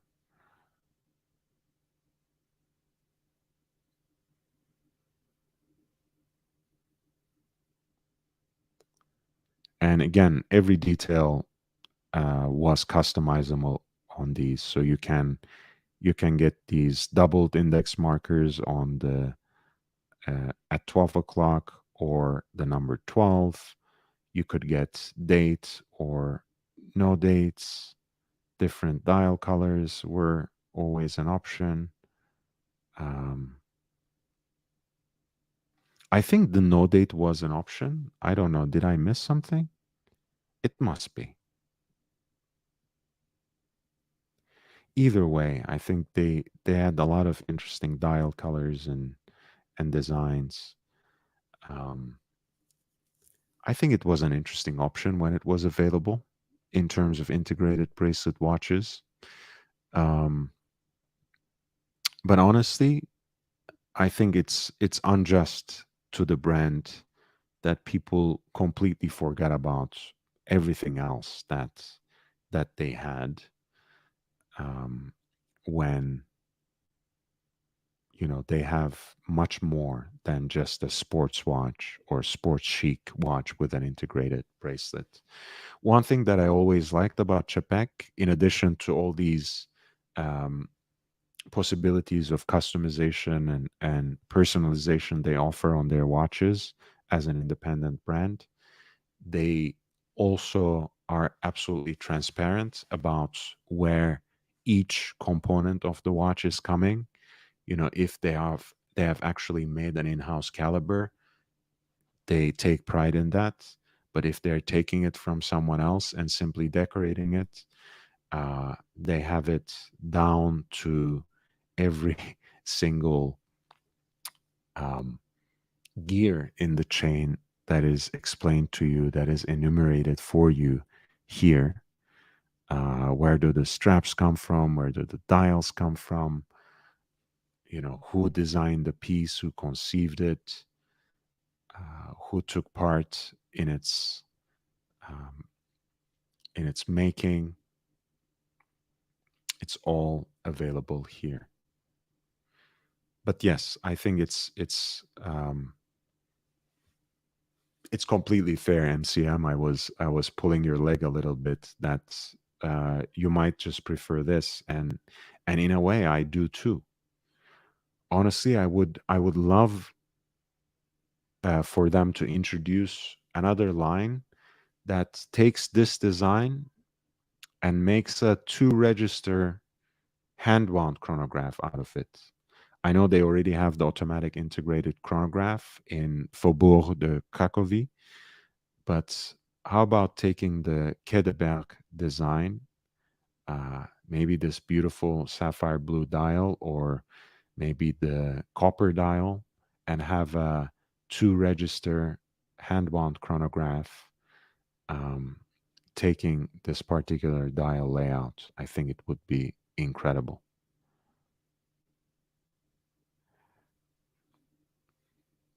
Have a wonderful day, fries with mayo at work. Jay Gray says that dial turns me into Beavis and Butthead.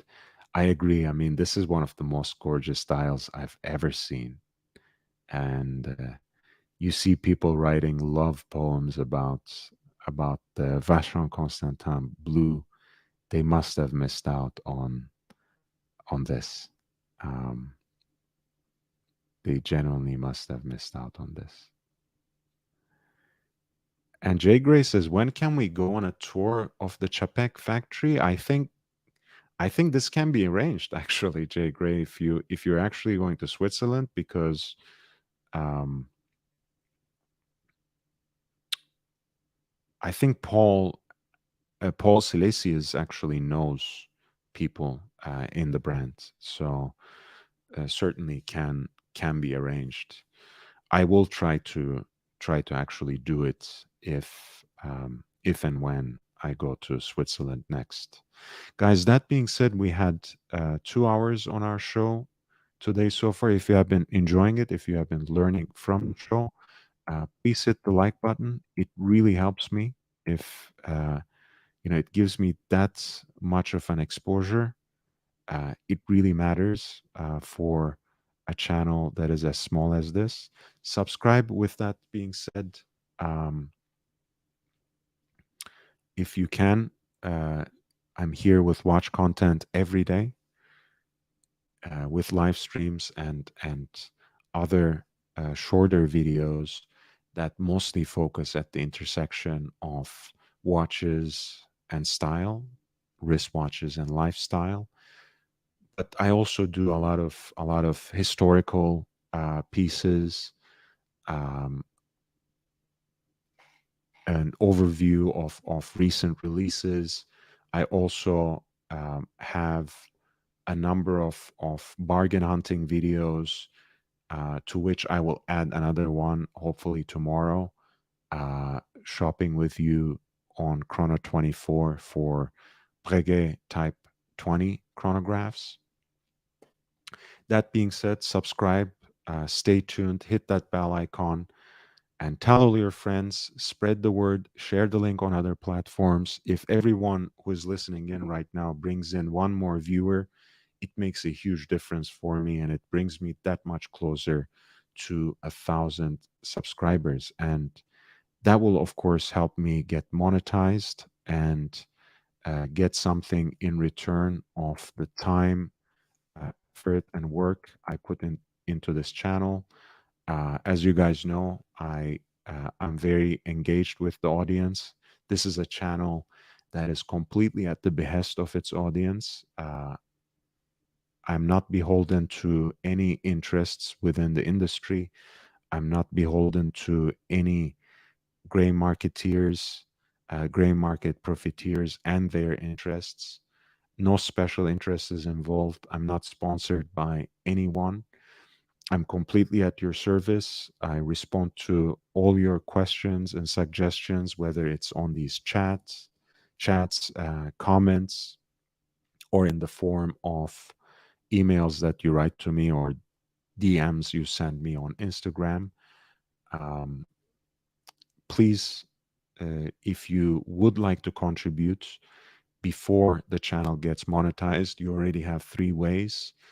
You can PayPal me at lordhellespontv@gmail.com. That's lordhellespontv@gmail.com. Also, my primary point of contact. Um, so, if you want personalized content, that's the best way to reach me. And you can make a corresponding donation, and I will be more than happy to create that special content for you, and quite expeditiously as well. I also have a Cash App, which is $LHVVV, $LHVVV. And I have also just instituted a Patreon account, um, and that is with the express purpose of increasing the quality and quantity of content on this channel. Especially, I'm trying to have two additional live streams per week earlier in the day, so I can actually um, reach an audience in the UK, in continental Europe, and also in different parts of the Americas, for whom this show might be either too late or too early, depending on where you're looking at it. Hey, so if you can, uh, make any sort of contribution, that would be very much appreciated. But in either case, thank you for your presence and support. Uh, Stay tuned. I will take a quick break for a refreshment, and I'll be right back with you with more watch.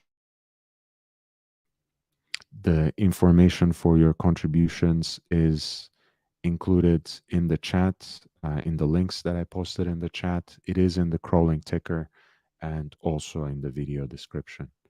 I'll be right back.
Hey, we are back.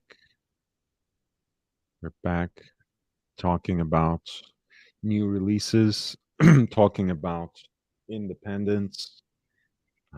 We have last talked about Chapek and looked at their lineup that is not really,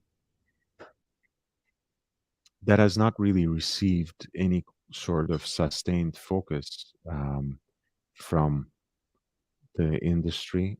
People have talked quite a bit about their integrated bracelet sports watch, the Antarctique, in its various iterations. And once they had to stop taking orders on that particular watch, it's as if the brand disappeared. Um, that's not the case. So uh, please take a look at their lineup. I'm especially a big fan of their hand wound dress watches that have a 7-day power reserve, a beautiful, classically designed, round shaped case, a number of different options for customization, and I mean, just stunning. You can get them in stainless steel, you can get them in precious metal, you can get them with an aventurine dial, you can get them with a black enamel dial, white enamel dial, um, in pink gold. It's a lot of different options.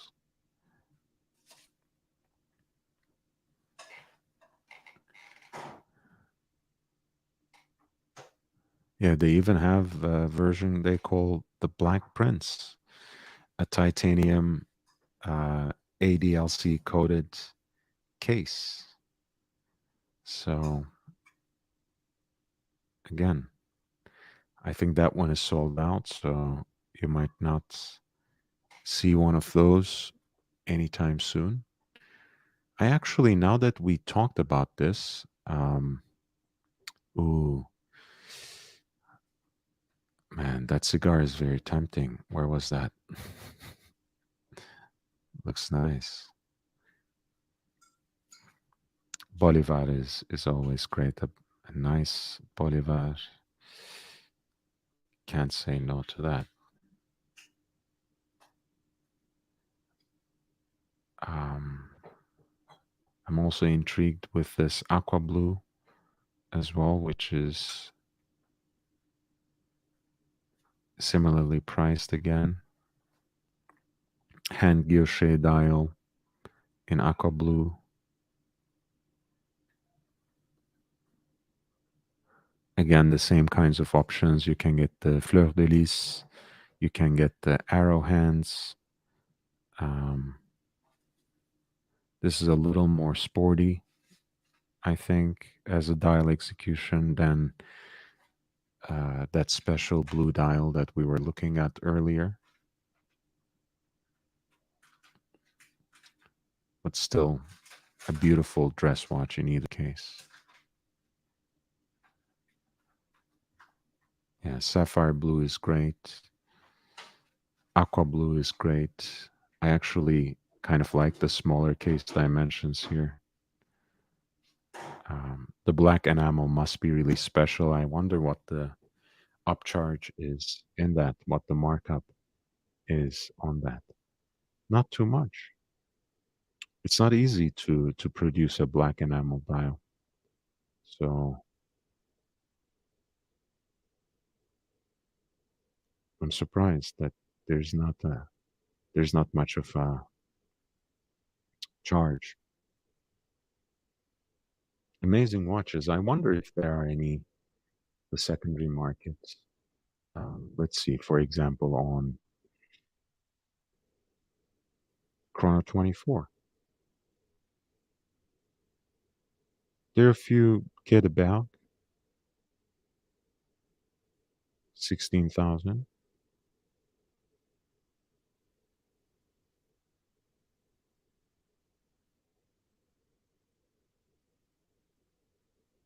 White enamel with the arrow hands.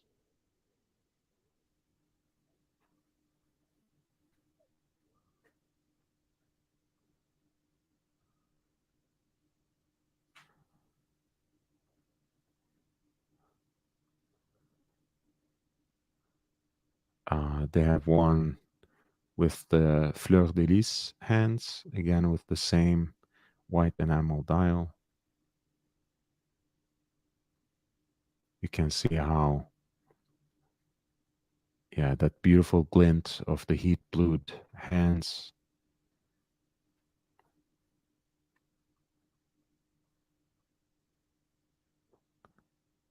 The sapphire blue that we were just looking at, which is still available, uh, lists at a little bit of a premium here at 25K, but you can order it or pre-order it rather for the next run from the brand for much cheaper.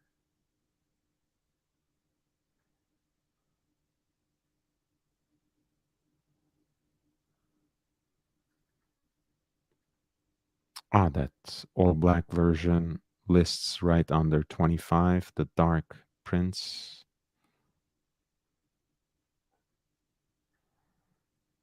So there's still good deals to be found in in the world of Chapek.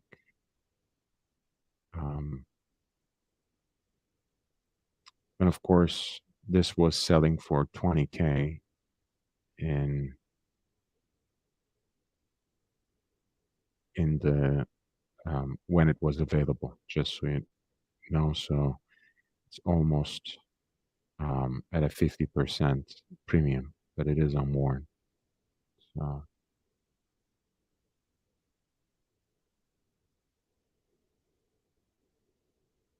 so still available, um, and not for the impossible premiums either.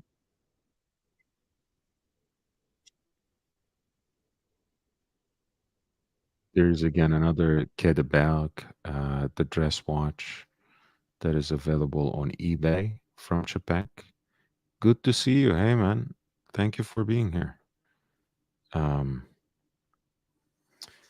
I actually found one particular deal at at the Type 20 that might be very enticing, and it came from a very unexpected place. So hopefully, I'll share that in the video soon.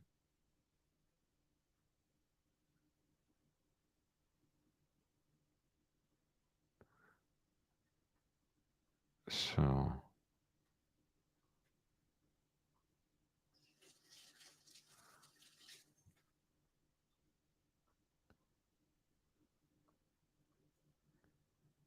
yeah, so this is that Quai de Berg hand wound 7-day power reserve dress watch with the Fleur de Lis version of the hands, white enamel dial, and this is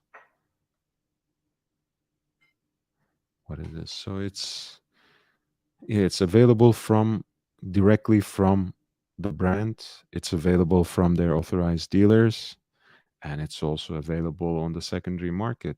Um, and nothing really has a premium placed on it, except for the widely desired sports model Antarctique with the integrated bracelet.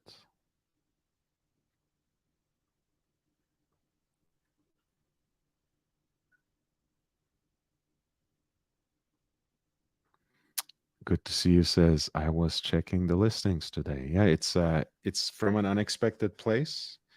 Um, no box or papers. Um, it has the bracelet, and the watch looks in great condition. But the bracelet might not be large enough for you. I think it said something like would fit up to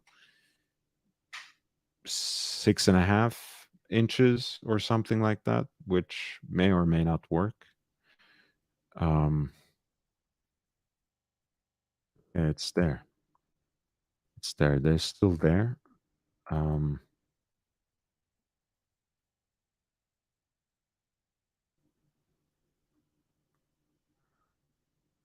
and very, very interesting deals to be found, especially if you don't want to um,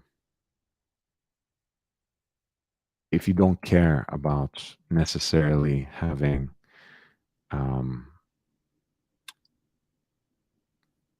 the box and papers and stuff like that. I think this is like 47.50 before tax, so it's a pretty good deal.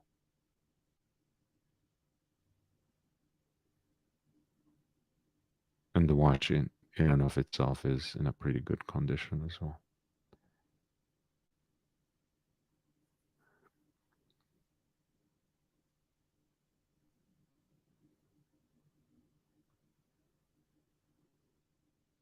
You wouldn't need a new bracelet, but you would need links. And I remember Archie's story, of course, when it comes to the Type 20 that he bought, I think from a Japanese website, and the bracelet was too small, and he had to get like almost half a dozen links added to it. Um, so you'd probably need to get 3, 4 links, and you might as well get the new bracelet actually, if you ask me, because I'm sure Breguet being Breguet, they'll charge you $1,000 for 4 to 6 links. I'm I'm sure. So you may be right. You may be right. Um,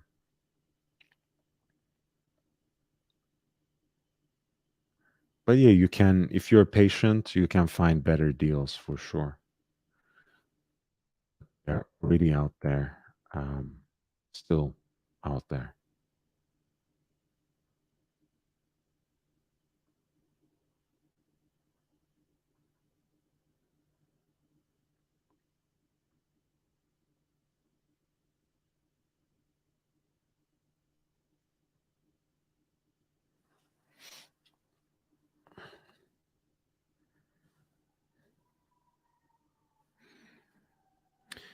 Um, let me see.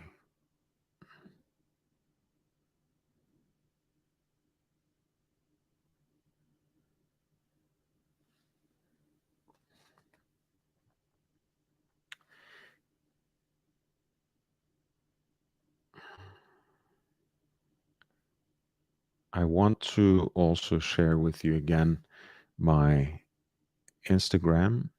I'll share the link right here.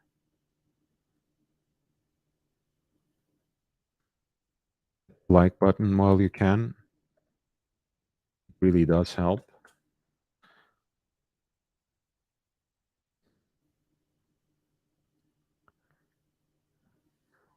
What do you guys think between these two chronographs? Of course, you have others in Alango and Zune's lineup as well when it comes to that. Would you rather have the Dhatograph up, down, or the 1815 Rattrapante, or the 1815 Pure and Simple?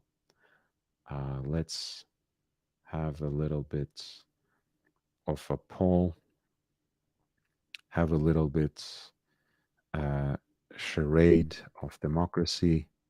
Which Lange chronograph would you rather have? Photograph up, down in platinum, 1815.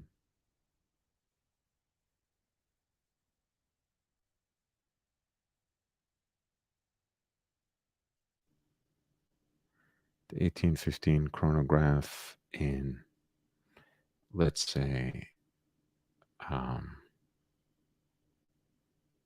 pink gold or white gold, pink or white gold,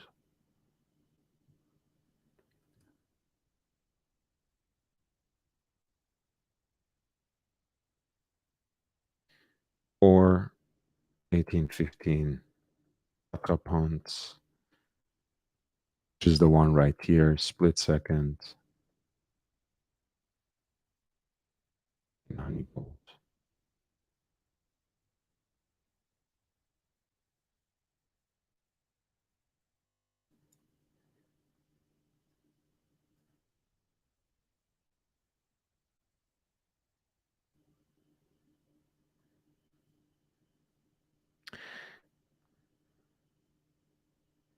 So this is what we have.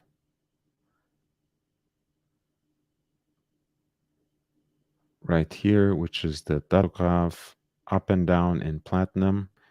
This is, of course, the piece you have on the left.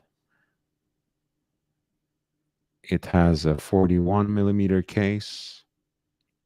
It is a flyback chronograph, right? Which means that you can basically let the chronograph run, reset, and it will continue running. So you only have uh, a single step to restart your chronograph and have it run, which allows you to measure shorter intervals. I think Dhatograph is the more sporty Lange chronograph, if I may say that. It is the one that leans more heavily into their design aesthetic in terms of the oversized dates, the power reserve indicator. Uh, it also has loomed alpha hands, so it does have that uh, slightly more sporty vibe. It's it's thicker also, right? It's 13 and a half, whereas the 1815 chronograph, uh, the standard one, is 11 millimeters,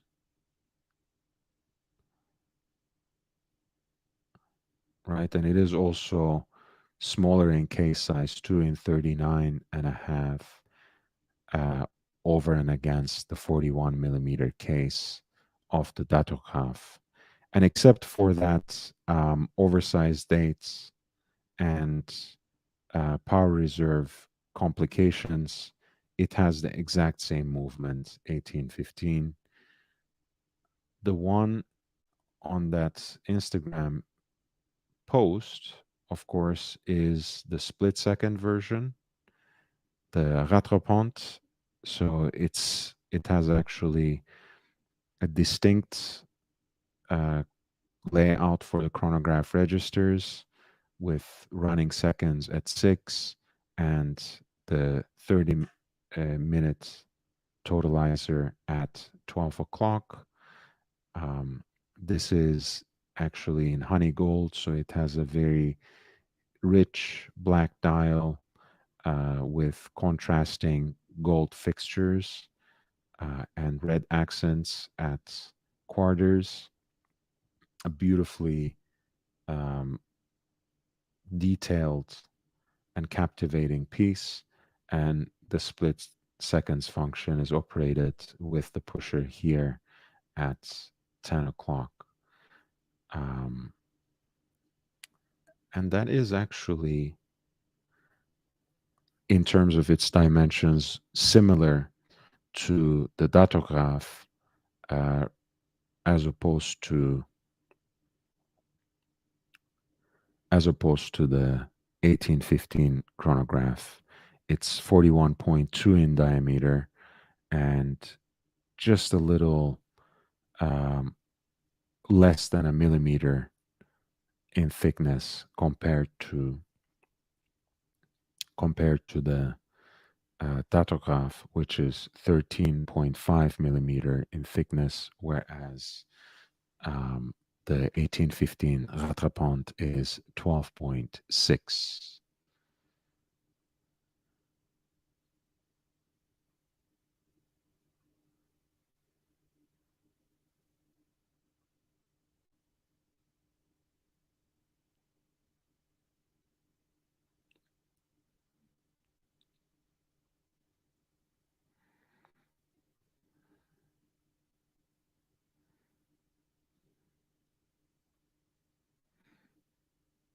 So I don't know if people are voting. We have a couple of votes already.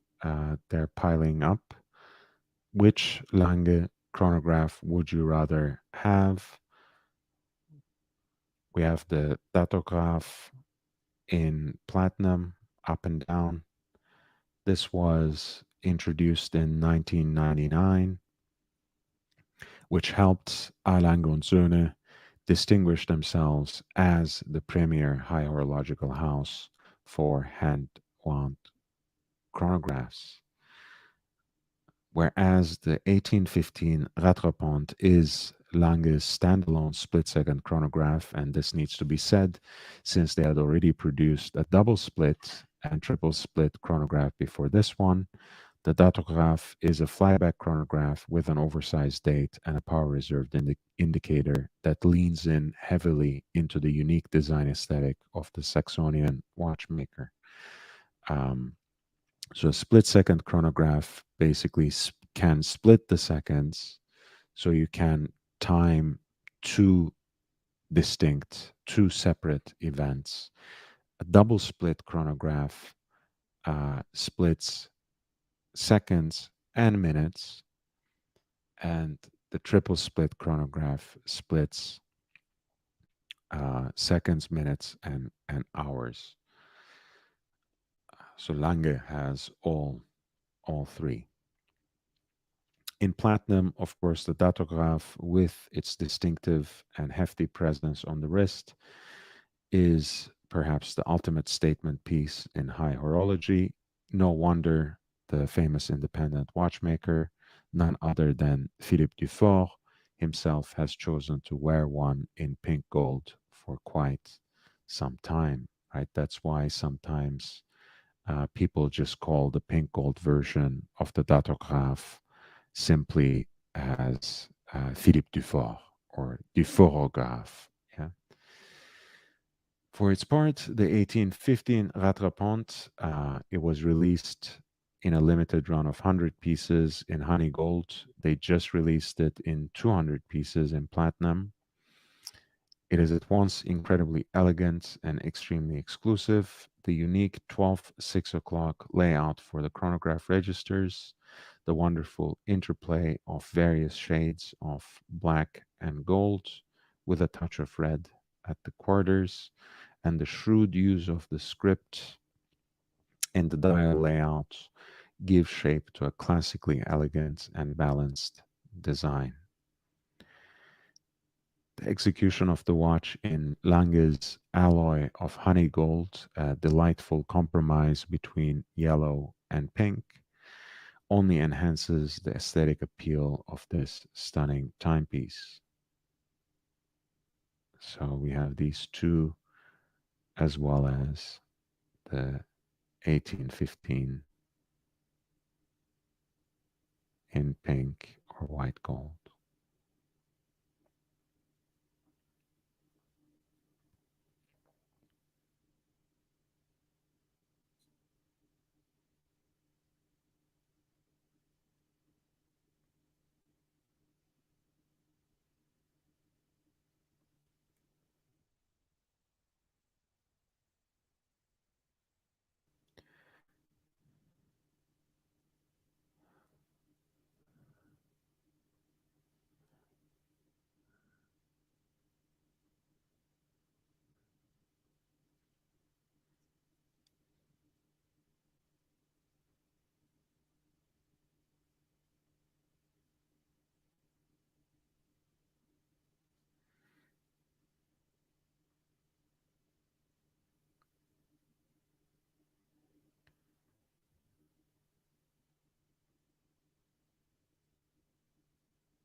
I was also very fascinated to find out this ad again from a bygone time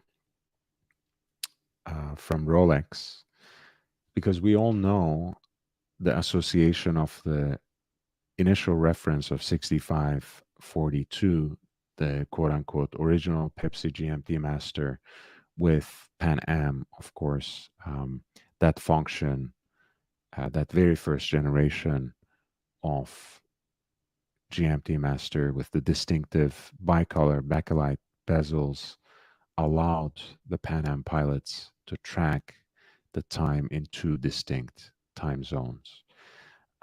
But here they actually focus on the CEO and chairman of Pan Am at the time, William T. Sewell, and highlight his 1675 8, right? The quote unquote root beer or mocha GMT in 18 karat gold mounted on a matching Jubilee bracelet. And it's quite fascinating because it talks about him both as a fighter pilot in the past and the current professional executive. So, in a way,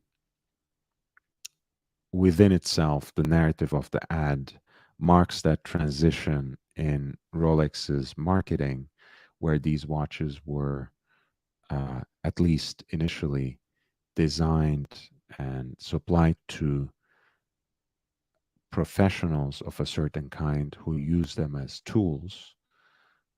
Uh, and after a while, they have become these sorts of luxury products. And what better example than a GMT Master executed in full gold that were really meant to be worn by executives, by quote unquote captains of industry, by leaders, business leaders, political leaders, um, leaders in their own fields.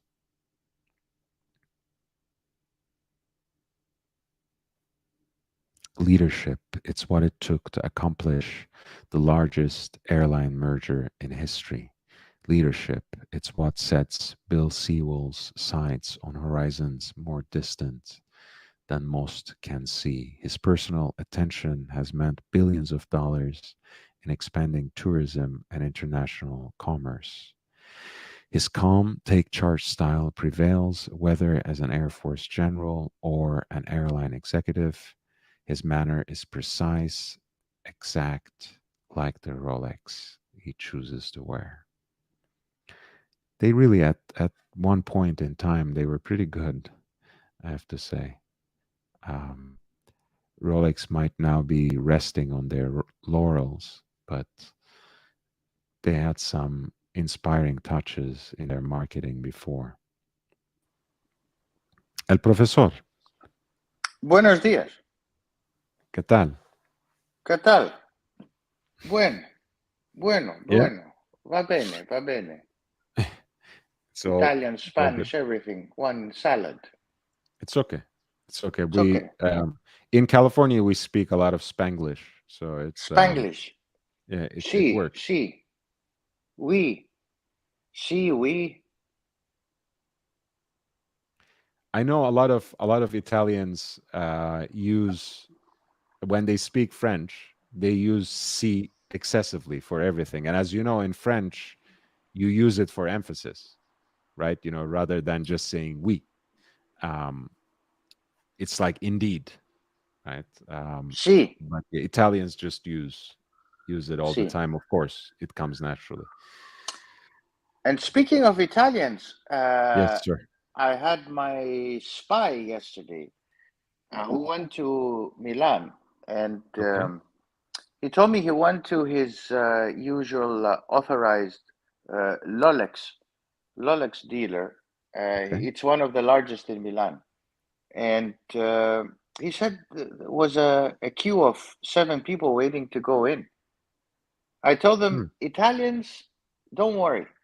If the world collapses, Italians will be queuing up to buy a Rolex.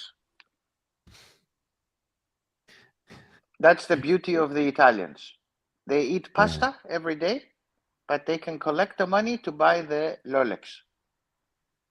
Hey, that's how I built my collection. I might not be Italian, but I have eaten a lot of ramen and pasta and peanut butter and nuts in my time just to buy expensive watches. It does work. Okay, it does work. Okay, guys, why not? Let's go crazy.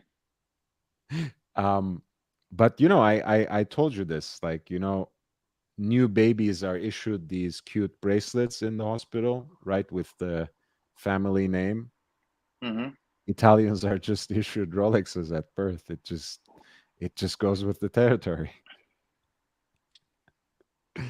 Yeah, I mean they buy expensive cars, and I mean the outside, the the consumerism is quite heavy, obviously in Italy and other parts of the Med.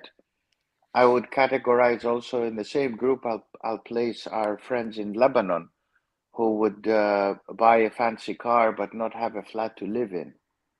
Same goes for the watch. You know, every dignified Lebanese would need to smoke a cigar of at least $100 a pop, and have every respectable Lebanese has an AP. I mean, look, NAP costs less than what they have to invest on their significant other on the surgical table on a yearly basis. So Ah, it's you it's mean actually a good deal. cosmetic stuff? The cosmetic, the boobs, the Yes. asses, and the lips. I mean, you said it, but it's that an AP is still cheaper than what an average Lebanese person spends on cosmetic surgery per year. I Right. mean, we're being comical, of course, but it is what it is. I mean, look, I'm in You're right. You're California. right. I'm You're in right. California where people are just as invested, if not more invested, in outer appearances, and how things are on the outside, Yeah. as people are in Beirut. So I can't really criticize too heavily because California is in many ways exactly the same. That's why, for example, when I first arrived, this was still the case around 2017. Daytona was the most popular woman's watch in Beverly Hills. Mm. I would see at least a steel Daytona from the previous generation on most ladies' wrists in fancier parts of Beverly Hills, on the more people watching parts. Um, yeah, people love the Daytona for that reason because it's just so universally wearable. It. I think it has the perfect case dimensions. Honestly, even though you have been saying that they will probably introduce a new Daytona in the coming years, probably bigger, quote unquote, better. Um, Bigger, better. Yeah. I think. I mean, it. Everything is going towards that sweet spot for Rolex at 41, mhm. and then they kind of shorten the lugs, the width. And so that looks not a 41, but looks like a 40. But they say it's a 41. So I But think that's. Daytona's lugs are already very distinct and much more stylized Mm. than the run of the mill Rolex. I mean, you know this probably. It's like the lugs are a little more curved. Um, like Yachtmaster is like that, but Submariner isn't. Certainly, the GMT Master isn't. Um, but yeah, I mean, it would be an interesting thing to see. I wonder if that's going to also involve the introduction of a new caliber, if they're going to change anything else about the watch. Um,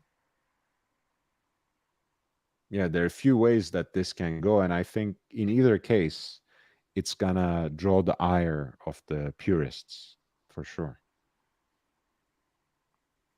Yeah. Well, for sure. My friend in Milan said to me, I don't know. It's pathetic. It was.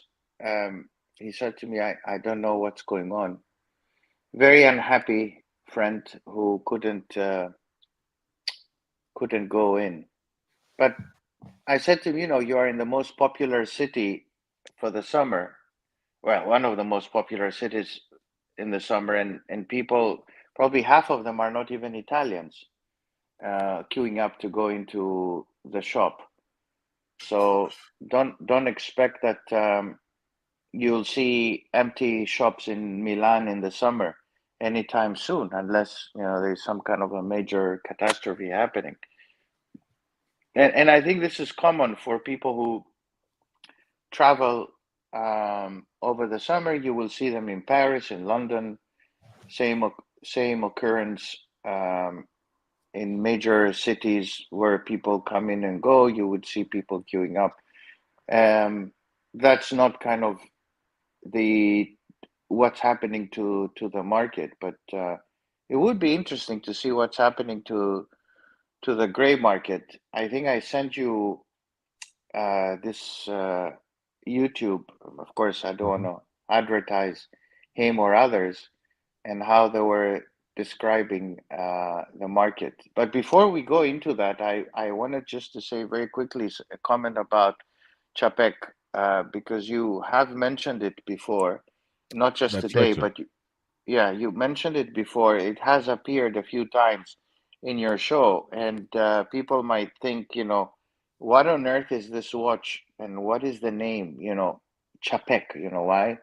It's like chapata, chape. Can I Some kind. can I say something, by the way? Because Yeah. I openly say this because sometimes people get the wrong idea. Like, for example, I'm a huge fan of Jeje Lecoultre and Alain Gonzone. So for a while, people thought that I was somehow sent here by Richemont, but then I ended up convincing people to get reversos or at least consider one.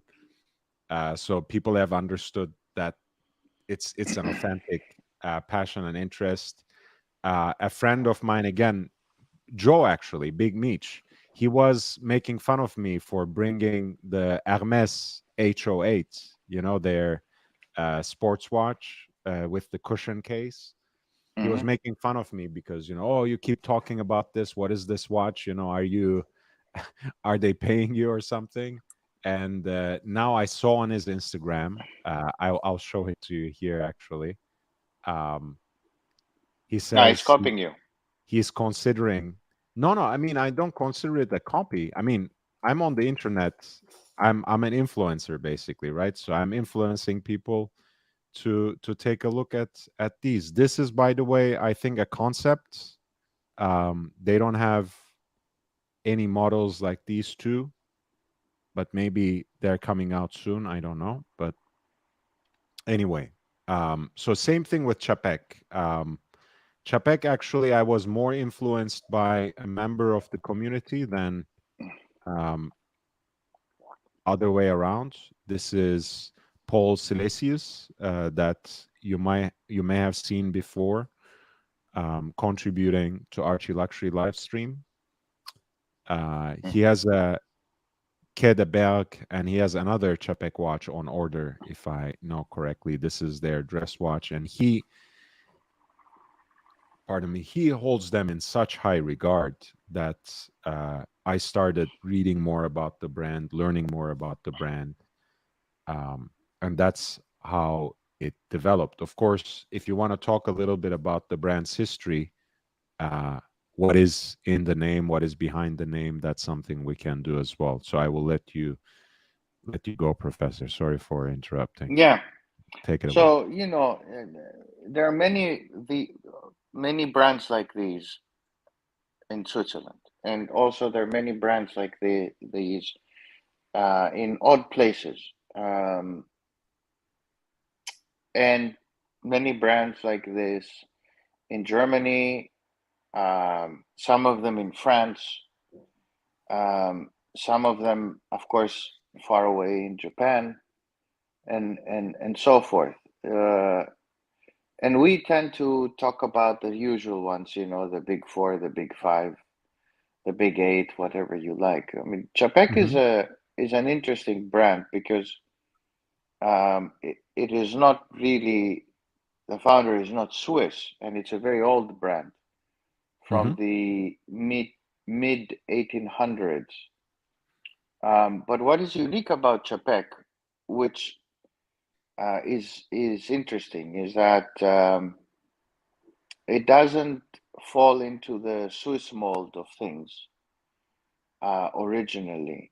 But more recently, Chapek was revived because of the watch enthusiasts that Hmm. were involved. There were, out of the three, two of them that really got into the skin of the company and ended up buying it for, about 2 million Swiss francs back Yeah. in 2011. I know the firm because I was involved in doing some of the original valuation for Nice. for the company. Um, and it was bought, just to give you an example, by three guys who one of them knew about watches. So you need a guy who knows about the watchmaking, not about, you know, at least myself. I don't know about you, but I'm a watch enthusiast, but I know nothing about the machine component, right? The engineering component. And it's not simple engineering. It's not, okay, we watch a YouTube video and we open it, and it's not like that. It's one thing to be repairing watches, and it's another thing to be building watches. Very different things. Just taking the pieces out of the watch doesn't make you a watchmaker, right? So be aware, people, when you watch it, it doesn't mean you know much about watches. In fact, you don't know anything about watches. You're just watching, and that's it. And the repair people, they know a bit more, but they're just repair people. Just because you take your car to somebody to repair it doesn't mean that this guy can build a car. Two different things. Okay. So, but the story of this is that if you are a watch enthusiast, like you are, like I am, and you bring a guy who is a finance person, like myself, and somebody who knows about watchmaking, you can buy a company at the right price, right? Chapek was in disarray. Nobody knew about it. They weren't producing much. And then there were these guys who got involved and bought the company, and now they're selling fantastic pieces. Hmm. I mean, the watchmaking capability of Chapek is 5 times better than Rolex. Just to also, Mhm. very quickly give the summary to our audience in terms of what the name Chapek really uh, evokes. Chapek was a Polish emigre, just like uh, Antony Patek. So he was actually Antony Patek's first partner. Um, he split from him, so that's when Patek Philippe came about, and Chapek basically became the court watchmaker in mid 19th century of Napoleon III. And like El Professor said, in modern time, the company fell into disarray. I think it was dormant or in hiatus for a while as well, and it was revived for a little more than a decade ago now by enthusiasts, like El Professor said, and actually had a kind of global backing. And I know some people from Poland and of Polish ancestry also felt particularly invested in the brand, and they did put their money where their mouth and heart is as well. So it's a very interesting mix of a quote unquote Phoenix brand, which again revives an older name, a distinguished name in horology from the ashes, an independent brand, which again in terms of their production capacity and the care and attention that goes into it, very much um, qualifies them as an independent brand. And they're also kind of like a micro brand in the sense that they really crowd funded their initial investment. That's what I heard anyway. So you can clue me in on that and correct me on that.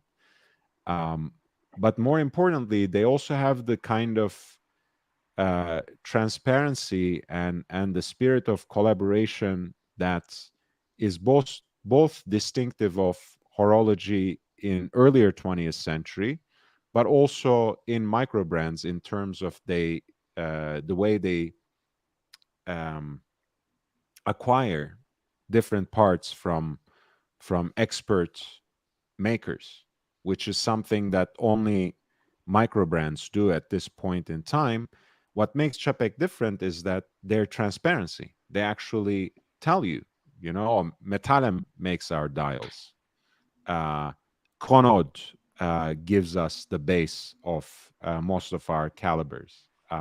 Jean Rousseau makes our straps, so on and so forth. Yeah, originally there were about 100 investors who bought into Chapek. Mm, The fundraising was completed in 2015.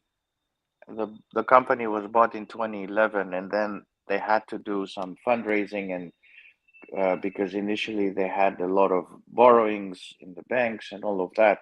But 2015 was the time when the fundraising was completed. Between 2011 and 2015, they mhm, actually produced the first movement, the first watch. Um, and it's not unique, by the way, for a company to be releasing its data points on from where they get their parts. There are others who do it as well. Um, and of course, you have others who lie to you, telling you that this watch has mm. been in-house. This Right. is a wonderful Richard Mille in-house movement produced by Audemars. Please buy it for $1 million. By the way, everybody else does it. And here I would mention all of them.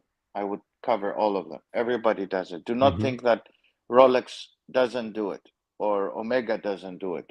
Omega is, of course, more vertically integrated um, because they have practically bought everyone outside of the three big brands.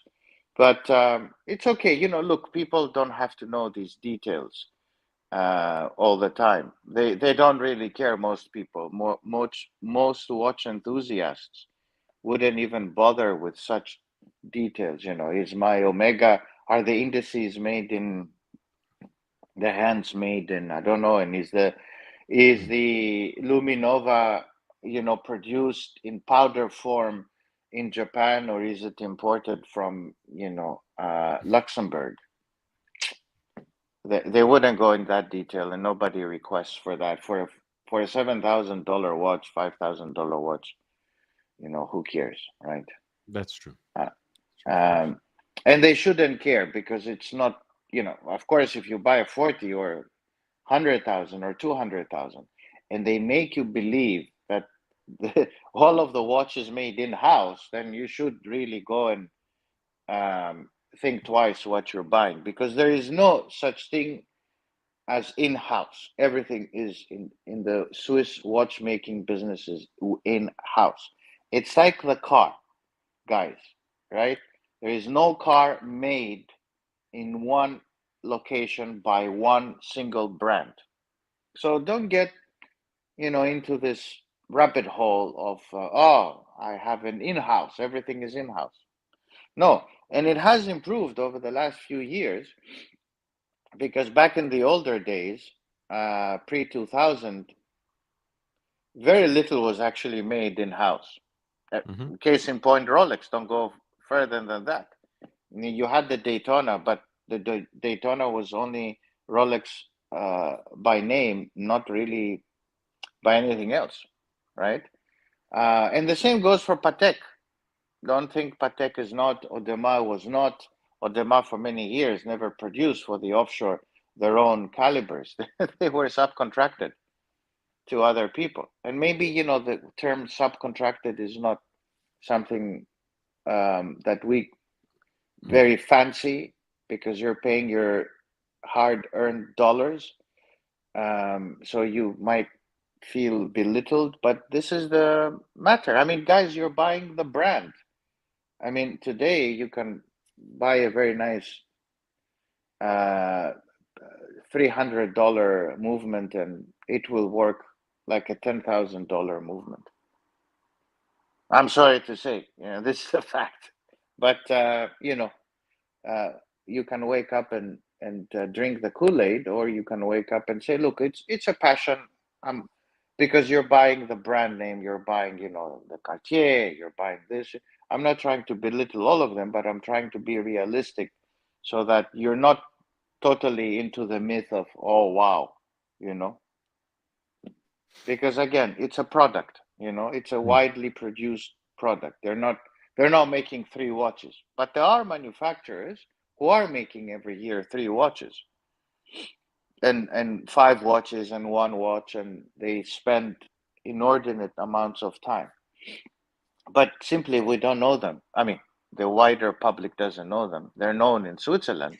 I think the thing is with a lot of mainstream horological discussions, I think we get caught up in certain cliches, certain truisms, memorized phrases, without thinking about substantiating them and without thinking how that particular concept is realized in each instance. Like in-house movement is one of those. The idea of vertical integration, producing everything in-house, is another one that is simply taken as a virtue and at face value without thinking about hundreds of years of modern horology, which worked exactly in the opposite way, right? Where in fact the best brands, the best makers, I should say, always sourced every single component by the specialist who distinguished themselves in making that dial, in making that kind of movement, in making that sort of bracelet, so on and so forth. So sometimes, one of the things that we try to do on this channel is to take apart some of these rote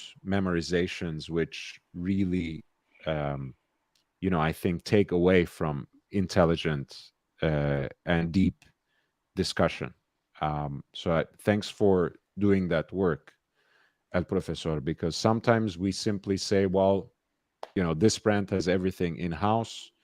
And that's in a way a very facile statement, because on the one hand, you're taking at face value what they're saying. A lot of times it's not true, right? When it comes to a lot of brands, like you said, maybe all of them, the different components of the watch come from at least 3, 4 different places, if not more. And they're also not transparent about it. But more importantly, you can make an excellent watch, like what Chapek does, by sourcing your components from makers, manufacturers who do what they do best.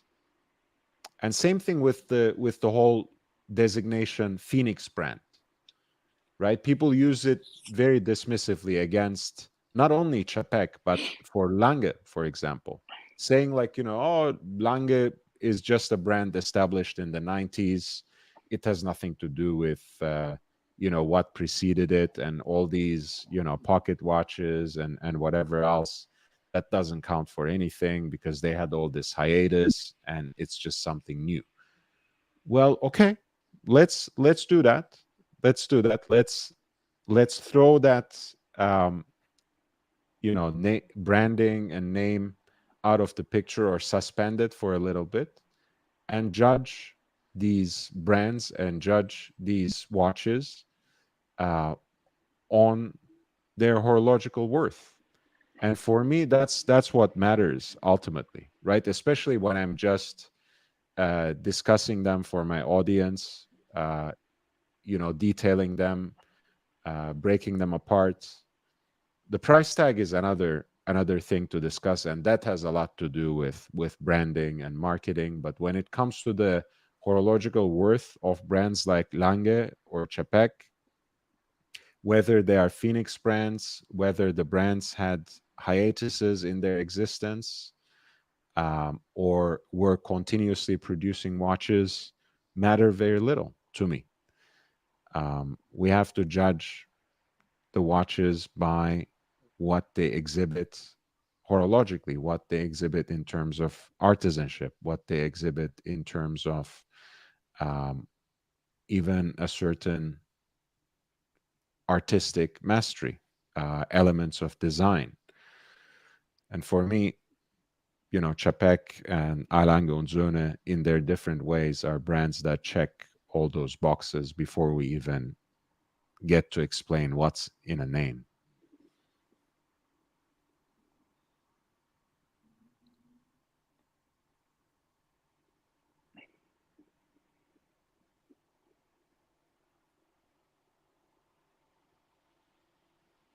Are you still there, Professor? Yeah. I'm thinking, it's maybe some people will find this, boring or not. I mean, No. it is part of the modern life. I mean, if we analyze uh, deeply one other trait of the Swiss industry, with the watchmaking industry, which is what is the definition of Swiss made, you will understand that it falls into what you just described, which is um, that first of all, there are a lot of production elements that go into the non-in-house Hmm. value addition of the watch. There is no one brand that produces everything. A lot of these components are made outside of Switzerland. Some of them are made in very cheap countries. Some of them are made in less so cheap countries and so forth. I mean, remember, this is a manufacturing process.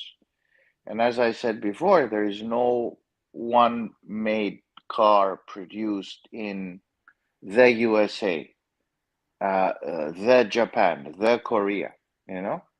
So when you're buying a Swiss watch, you're predominantly buying a Swiss produced product or at least a Swiss manufactured product. Hmm. And as per the law in Switzerland, it has to be 60% manufactured. The manufacture costs need to be incurred 60% in Switzerland. So the law allows for these incredulities and the gaps because they know very well that there is no such watch that is produced by the manufacturer single-handedly and produced in Switzerland. Sorry to say, guys, Yeah, well, I mean, but this is the reality, right? El Professor, it's sometimes, like you said, most customers don't uh, care about No, these they things, don't. right? They They don't. don't want to look into this. So Most it's women want to buy the watch to wear it to feel important and that their girlfriend, uh, boyfriend, husband paid a lot of money and they're valued and cherished and loved. but Big deal. when in the US we say how the sausage gets made, right? So when you peek behind the scenes, I think in every industry you Exactly. are introduced to an image that doesn't quite fit the publicly manufactured and marketed appearance of things. I mean, for example, Italian luxury uh, goods in general Yeah. and clothing specifically. Like for example, when you get a lot of times um, a product from a brand that prides itself for made in Italy, 100%, a lot of times, those products are actually made entirely, for example, in Turkey, and it comes to uh, Italy, they put a few finishing touches and sew on the tag on the shirt that says "Made in Italy," and that shirt is now made in Italy. And who cares at the end of the day? And I'm not saying this as a bad thing, but um, a lot of the textile workshops and small factories in Italy are, in fact, uh, almost entirely staffed by Chinese immigrant workers. So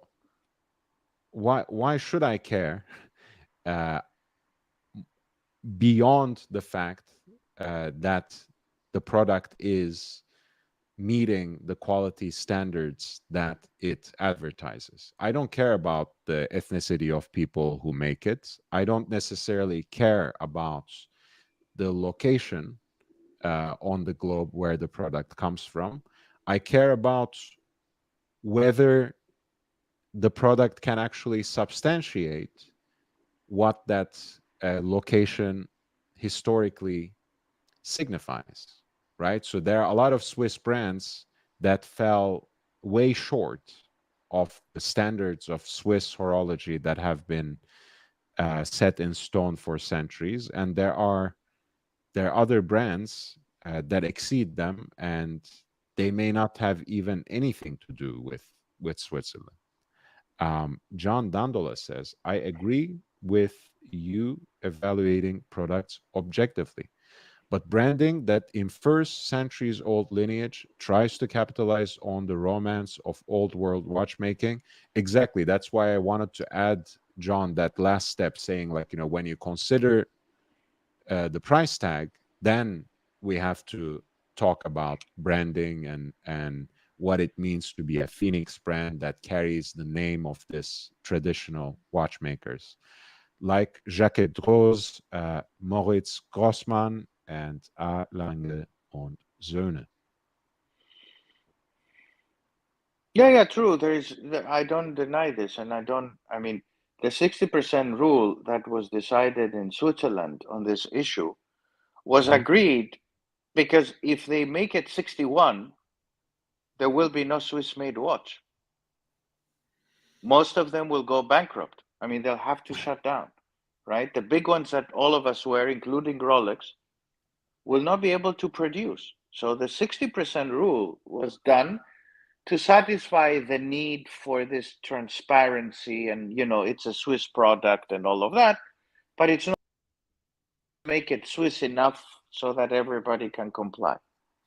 That's the reality on the of the market.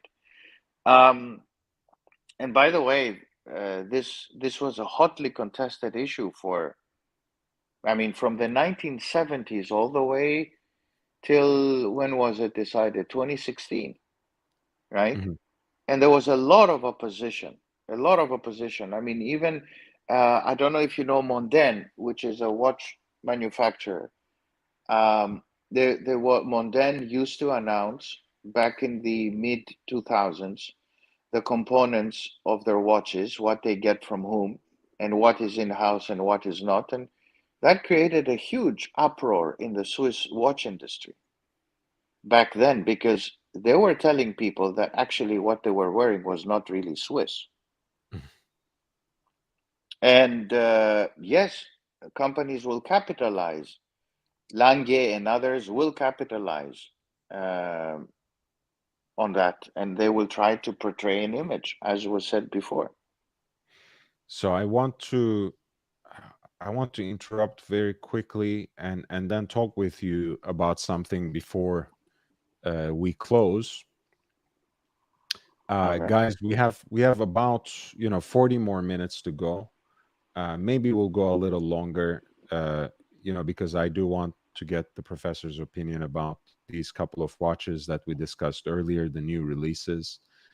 Um, but again, hit the like button if you have been enjoying the show and if you have been learning from it. Subscribe if you haven't.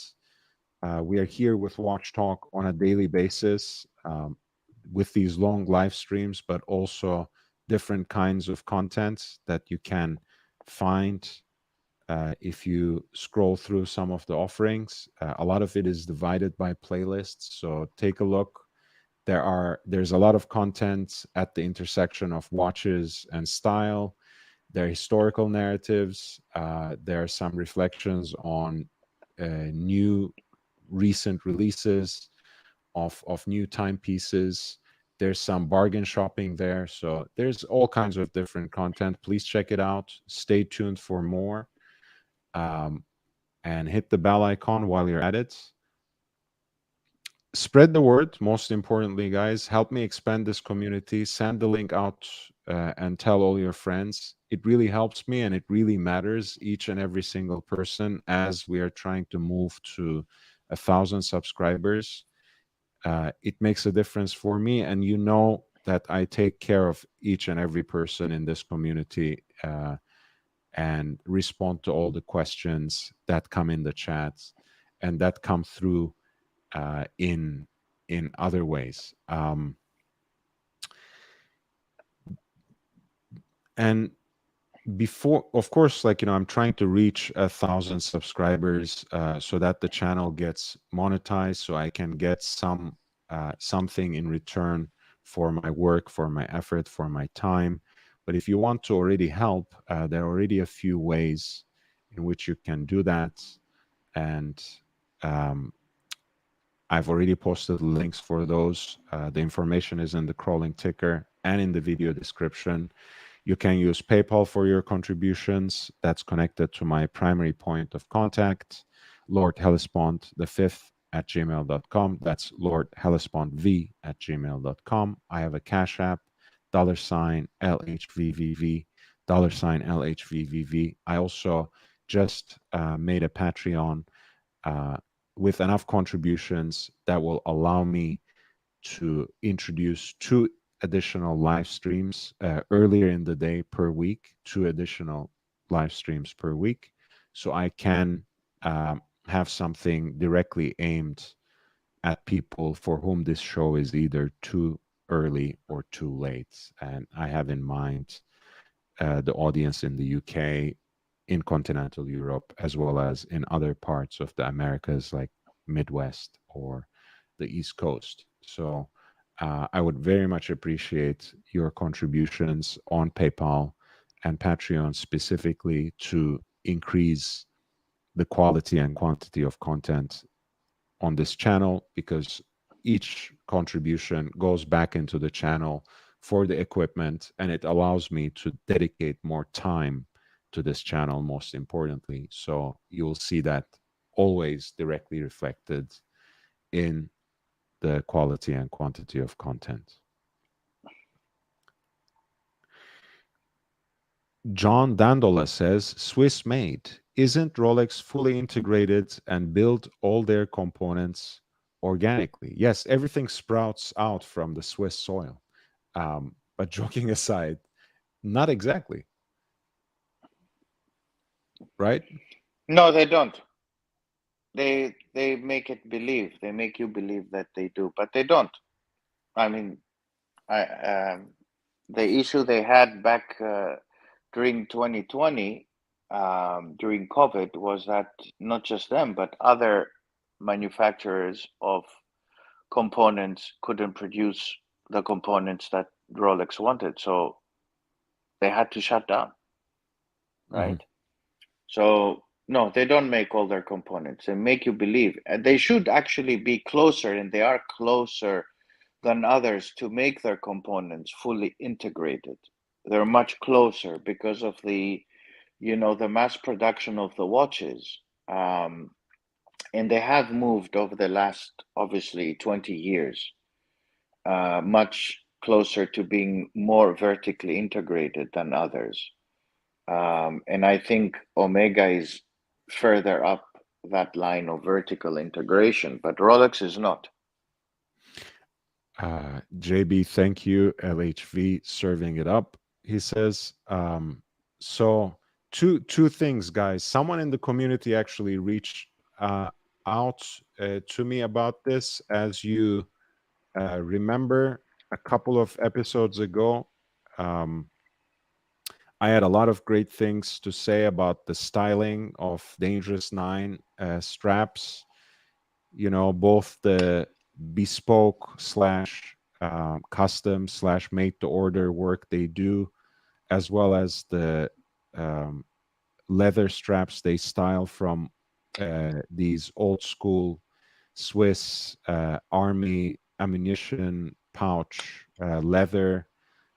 It's all great work, looks great aesthetically, but one of the members of our community, Mark the Shark, specifically apparently ordered something custom from them. It took about 6 months, and they were not very communicative during the process. So, just as a buyer beware, I wanted to put it out there. Um, Hearing from someone who actually had the experience, I think that's very valuable. So, I still like their styling. I am not in any way sponsored by them. I have not bought from them personally. So for me, it's important that Mark the Shark did, and it had a lead time that was much longer than what was promised to him. And at the end of the day, it left a bad taste in his mouth, which we should just Mm. quickly take note of. Um, John asks you, Professor, what Rolex components are in fact built elsewhere and where are they built? Feel free not to answer, by the way. Yes, I don't. I'm not going to answer. You Um, can you can just search, but unfortunately, this is I can't divulge. um, Now, I think there was a very interesting coincidence, Professor, because you remember a few shows ago we talked about uh, PF, Parmigiani Fleurier. And just last night, we were adoring this platinum watch with a beautiful salmon dial, specifically that limited edition of Type 20 reference 3827. But turns out that a limited edition of Tonda PF is coming out in collaboration with Revolution Watch, and it's in steel. It has that polished platinum bezel, and it has this style. Hmm, very nice. It looks beautiful,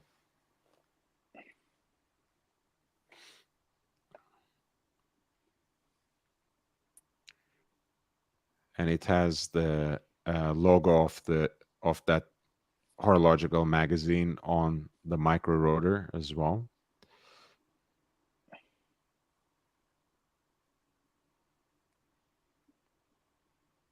No mention of the price. Price apparently it's gonna go on sale later today, but not yet. Not yet. It's not up yet. And since they gave out an email here for ordering, I'm sure it will go on sale. It will be sold out already before the link is posted on the website because it's I think a 25 piece limited run. So it is what it is. Yeah, I have to advise the watchmaker that the this kind of the fluted part on the bezel looks like a cheap Oris. Come on, Parmigiani, fix it. Be more innovative. Don't copy the others. I mean, just and you don't need it. You don't need it because it looks like a fake kind of fluted thing. It's like, although this is kind of more expensive to do on the machinery because the gradations are shorter. But make something more unique. Don't be an Oris. I understand. I think it's quite distinct, and the Yeah. quality certainly No, the quality, is of not course. comparable. Yeah, But yeah, and the dial is the beauty, is the beautiful part. I mean, how is the clasp? Show me the clasp. How is it? Hmm. let's see if there's a picture. That was Guido Terreni, by the way, whom they recruited as their CEO from Bulgari. Um, and he seems to be doing so far so good. I think we have to go to their page and get some of the regular versions of it to look at the clasp, because I don't think um, they have it on there.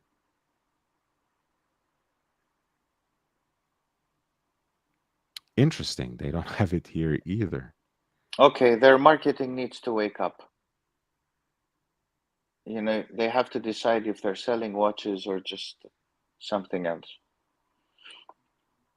That's very There are strange. little things like that that, you know, distinguishes a watchmaker from another, especially nowadays and age where you have 180, you know, degree kind of realistic pictures. I mean, they need to wake up, these guys, if they want to make it in the world of watches in the internet, in the age of the, well, post-internet, I would say, Yeah, because we're that's going very metaverse. You know, we're gonna be wearing googles and looking at watches. But mm, funny enough, this is like a 10-year-old page website. So Parmigiani, please wake up. Um, try and manage your watches as you're managing your hotel. yeah, that's very strange. Let's see. I mean, we have to go to um, For a $26,000 watch, doesn't look very friendly, this page. yeah, we have to go to someone else's reporting on it to Ah, get better pictures. So, we'll go to the Richemont group. well, Excellent. Richemont is strange as well, because, like, on a lot of the Lange watches, they didn't have they didn't even have the pictures of the caliber. I think recently they have updated the website to make sure that they do, but it was just strange, the kind of pride they take. Okay, right here. Finally, we Ah, found. uh, very beautiful. Yeah, Yeah, I mean, it's very discreet, sits very flush. I like nice. that. The bracelet actually reminds me of the um transatlantic bracelet for the Type 20, where I you was have, gonna say, yeah, the brushed in the middle, and polished, like brushed center links, polished on the outside. But it's a little more, uh, graduated, in the sense that you have a few different um, kinds of polished and polish and brushing.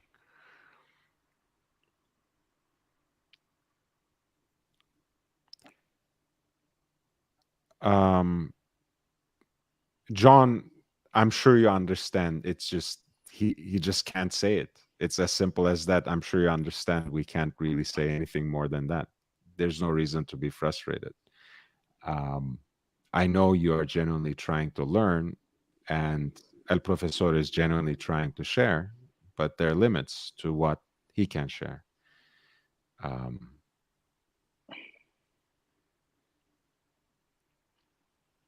yeah, I like the blue dial versions already, so there's no doubt that the new Salmon is pretty incredible.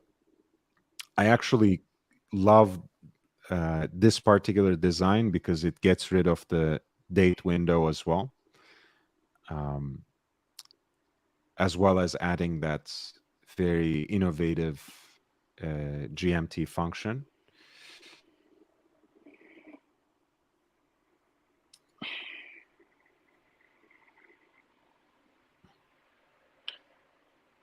well, I'll say this for John. I understand the genuine curiosity John, there is more than just the screws that are outsourced. So it's not just a couple of screws or components that go that are outsourced from from Rolex, right? Mm. Um, and it's eventually they'll have to sort it out, but it hasn't. But they do outsource it. That's the main point. So if Rolex, which is a very big, important player, I mean, it is the crown of the crown, right? Not trying, and I always wear a Rolex. Do not have a second thought about this. Um, they, if Rolex cannot do it, you can imagine a small manufacturer, smaller, right? That produces 60,000 watches or 40,000 watches, how much of that is not really vertically integrated? Without mentioning names, right? We did mention last time who produces 40, who produces 60 plus 70.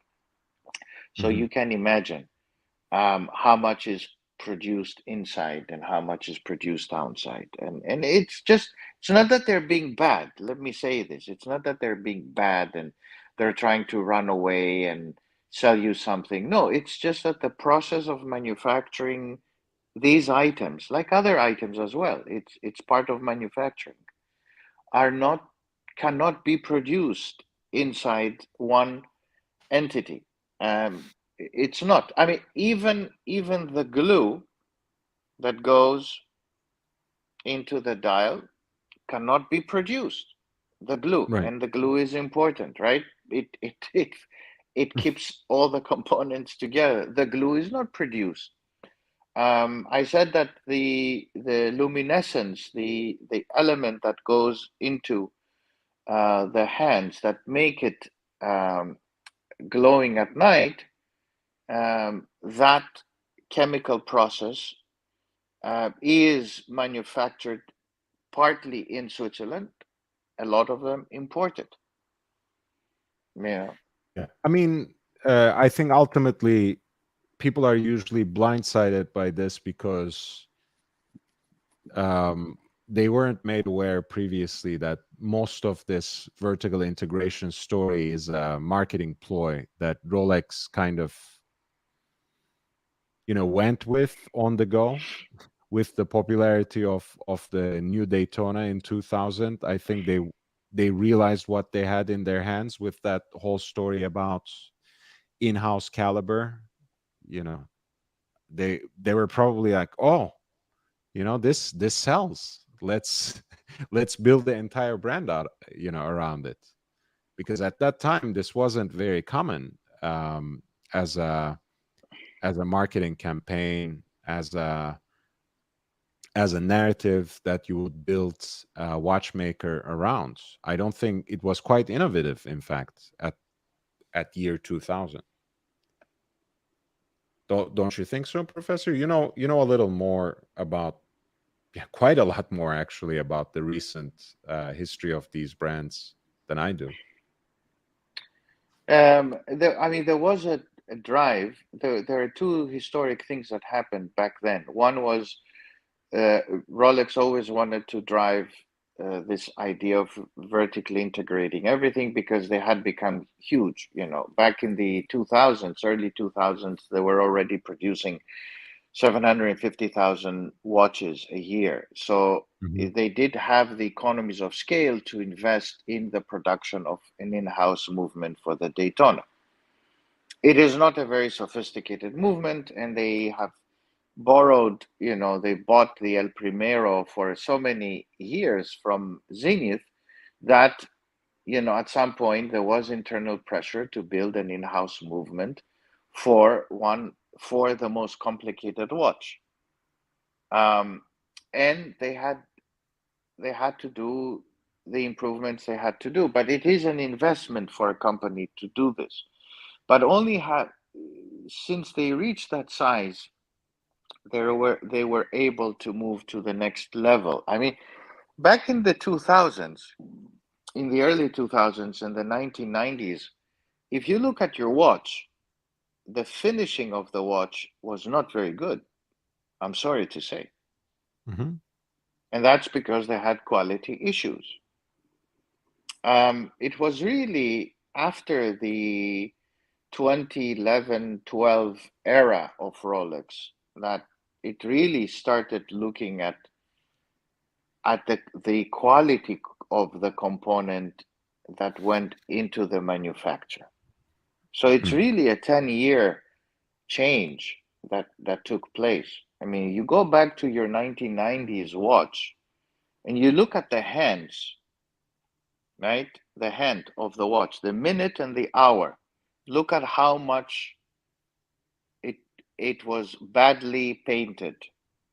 Look at the sides, and you will be amazed that the precision was not there, right? And it took them a while to realize this. The second revolution that took place was ostensibly and undoubtedly the arrival of Hayek in the Swiss watchmaking world, who really revolutionized and shook up everybody, because he was not a traditionalist. He was not part of this, I would say, mafia of Swiss watchmakers, and he took them, by their necks and started pushing for the acquisition of brands that would then create this vertical integration.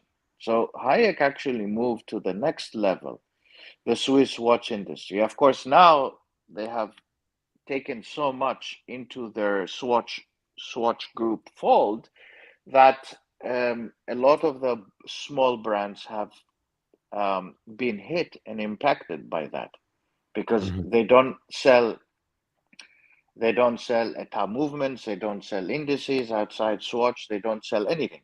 So before you could be a micro brand and buy the 2824 or the advanced 2826 movement, and you get it for 100, $200, and you would end up producing a $2,000 watch, which was not bad. I mean, but now you cannot do it. So I think the second revolution was the Swatch Group. Hayek was a visionary for sure.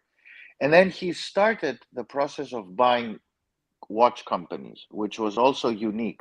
You had one big company, and then you started conglomerating the different ones, which Hmm. which was Omega, which was Swatch. Remember, Swatch was the first one that he did, and he revolutionized. I mean, Swatch in the 1980s was what made Switzerland revamp itself from the death roll of the quartz era. I mean, Swatch became really the quintessential watch known by all as a Swiss made watch. It wasn't Rolex. Forget Rolex. So Rolex was playing Wimbledon and they were doing the traditional thing, and they were in the shithole in the 1980s, believe you me. But Hayek is the revolutionary of the 80s, that really revamped the Swiss watch industry. And then in the 1990s, they started acquiring and getting into a more aggressive mode and thinking of how to integrate this kind of Swiss watch industry. Had it not been for Hayek, in my opinion, the Swiss were fucked, literally, because they would end up with, three Swiss firms producing to three billionaires.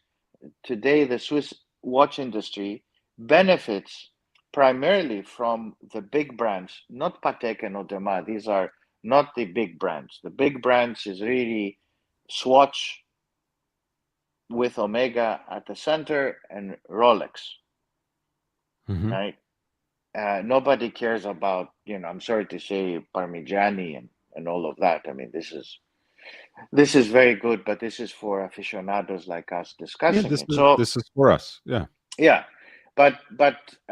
and so I think these are the two luminaries, and Hayek was really the luminary. And Rolex understood that they couldn't, because they were reaching a size, they had to vertically integrate to control eventually the quality, which was not so good, as I told you, in the 90s and the 2000s. I mean, you look at your Explorer, take your Explorer, your Polar one, look at the Yes. indices. Look at the side of the indices and you will see it's shit. That's because they didn't pay attention. The paint, the brush, the printing that was happening on the index, they were doing it only on the top side. They were not doing it on the side or the back. So, for instance, if you look at your watch like this on the flat, right, and you look into the index, you will see the hands. Sorry, the hands Well, are not properly made.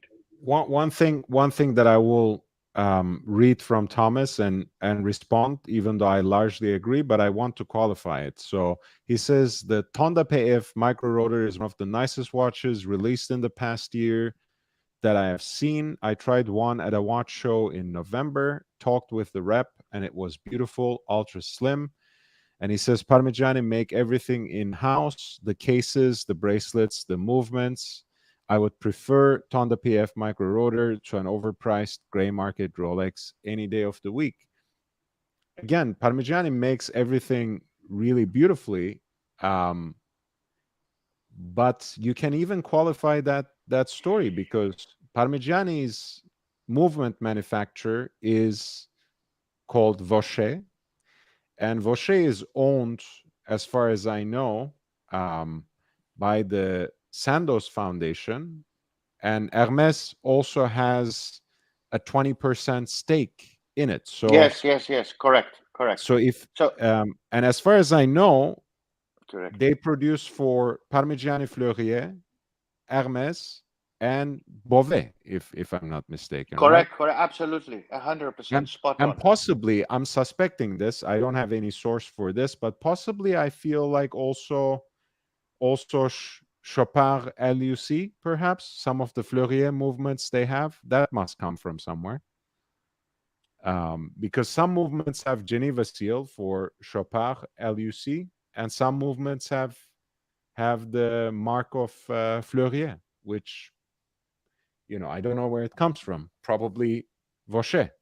But anyway, so um, what kind of in-house manufacturer is that produces movements for others? And in fact, you can, I think, if you order in bulk, even you and I, Professor, we can order some of the calibers from Vaucher to build our own watches. Like if we were starting an Yes, independent yes. brand. Yeah, yeah, yeah.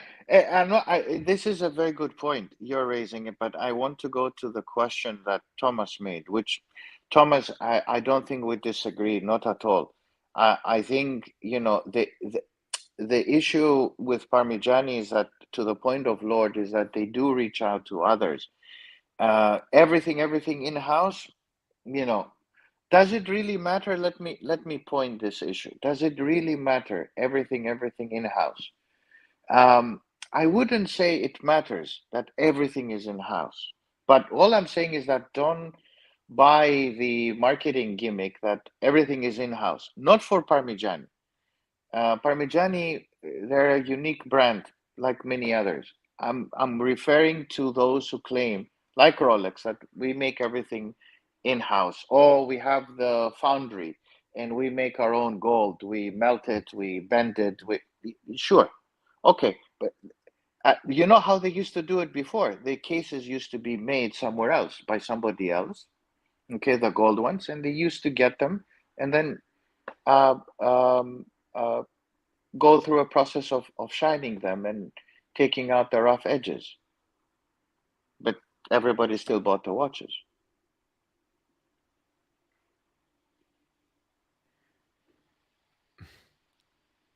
I think we said the same thing, Lloyd. Yeah.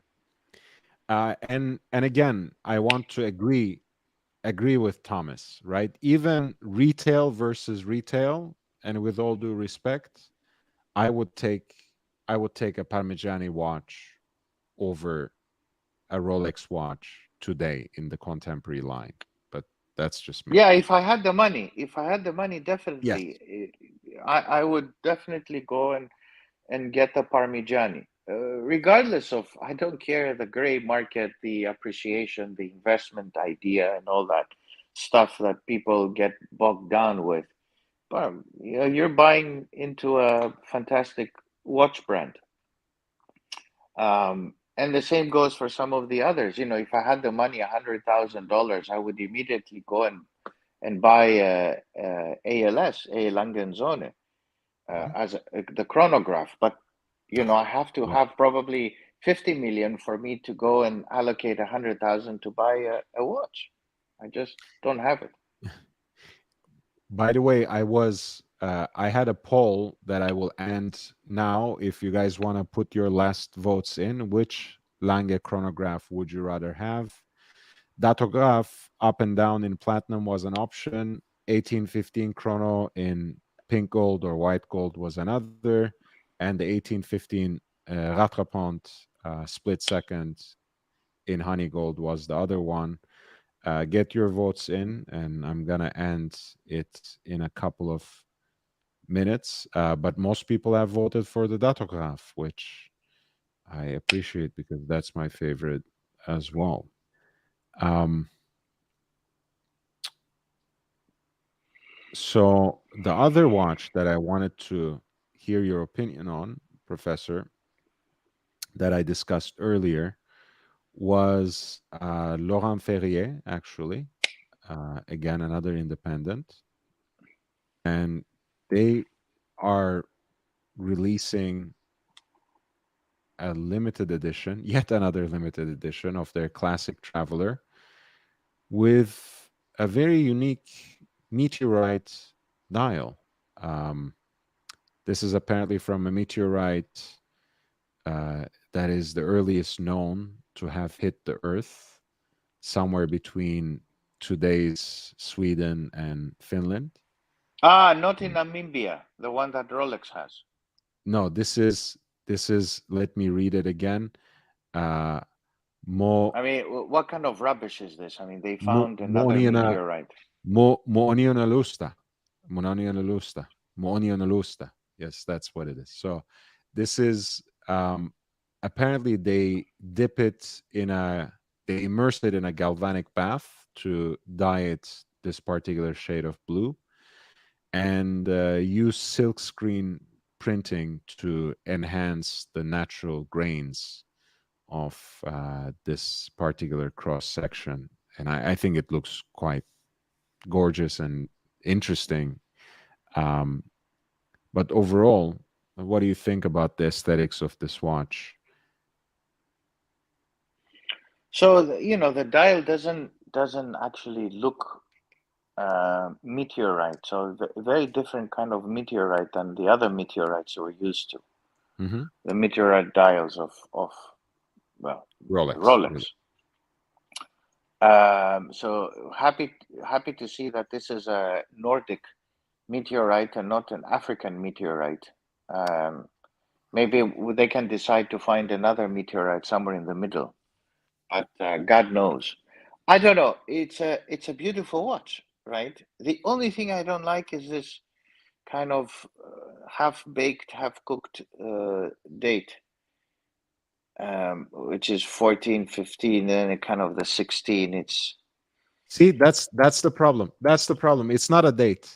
I was It's just not a date. Oh, complaining. it's just That's it. okay. I So I got was confused. I was no, looking. I was just complaining about this, Professor. I said, I did. okay, it's a Uh, unique expression of dual time and whatever, but it is confusing and it's not a I, good design because yeah, I that's was supposed looking to on the be left actually. My eye went on the left. I didn't even see. right. My God, So on the right.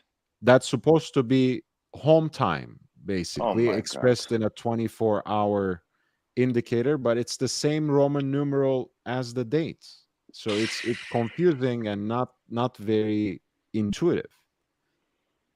Yeah, yeah. My eye went straight as if I've been blinded. My eye went straight into the Right? left second hour indicator. Right. So I think that's a miss. If you ask me, it's a beautiful dial, unique because it doesn't have this kind of brushed grayish Rolex thing of the meteorite. So now, Mhm. which we're used to, unfortunately, it's nice to see a new blue one, unique. I like everything about the watch except this second indicator, hour indicator, that looks odd. I completely agree. I completely agree, Professor. And that was my primary complaint about this watch. I think it's very beautiful. It's an established line, by the way, or established model in their lineup. So They need to this is fix it. They need this to is watch us and fix it. this is a this is a limited edition, but they do have this classic traveler in their lineup, and I like actually the pushers they have to Yeah, they're not. to jump the hour hand, forwards and backwards.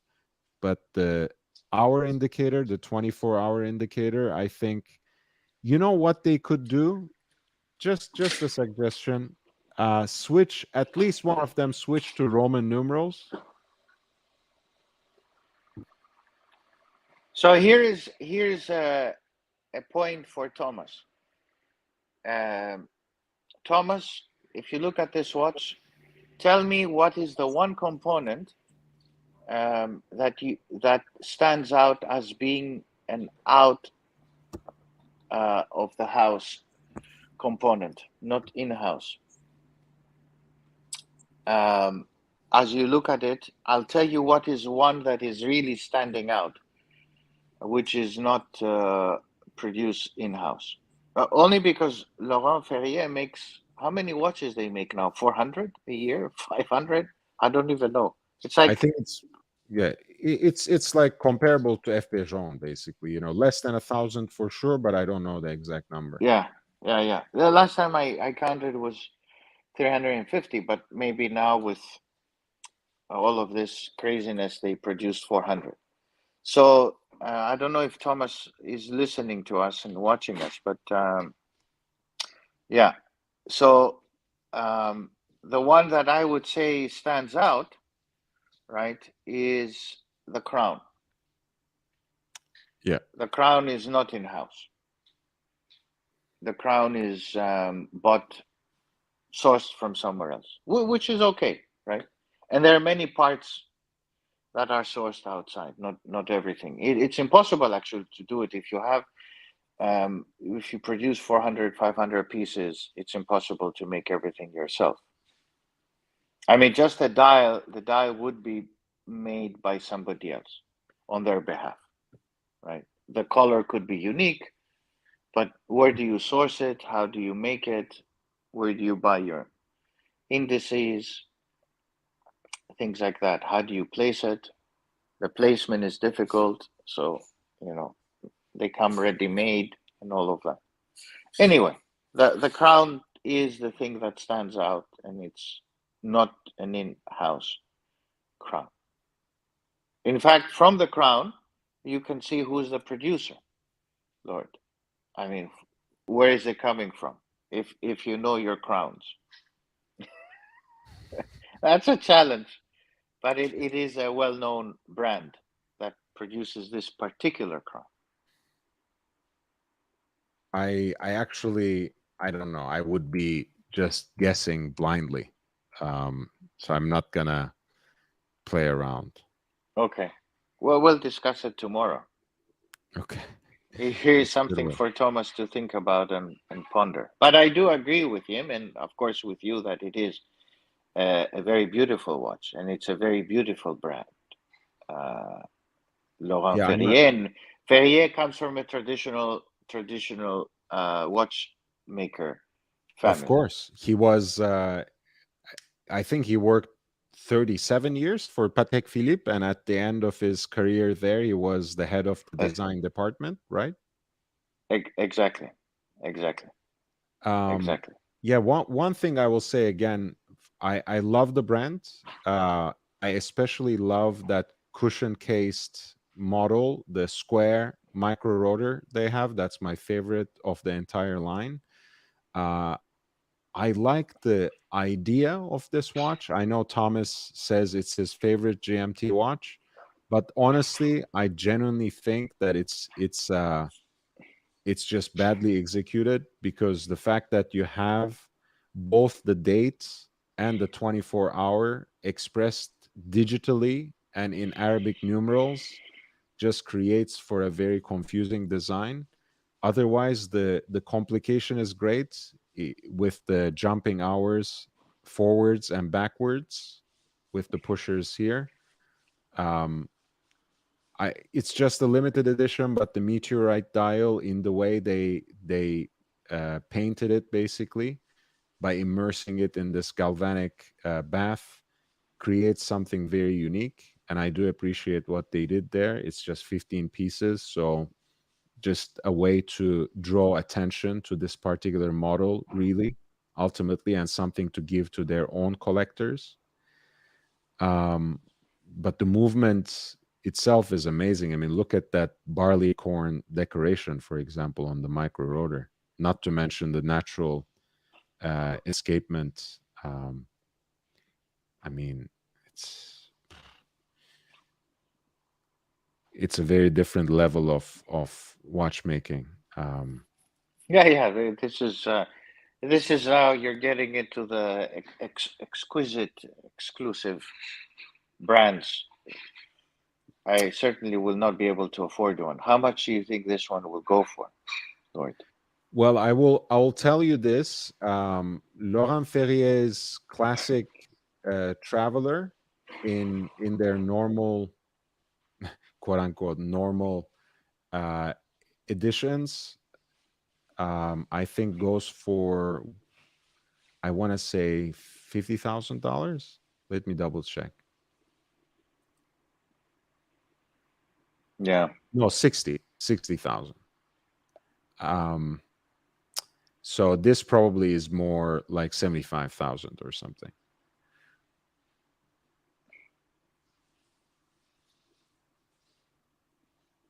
And Yeah.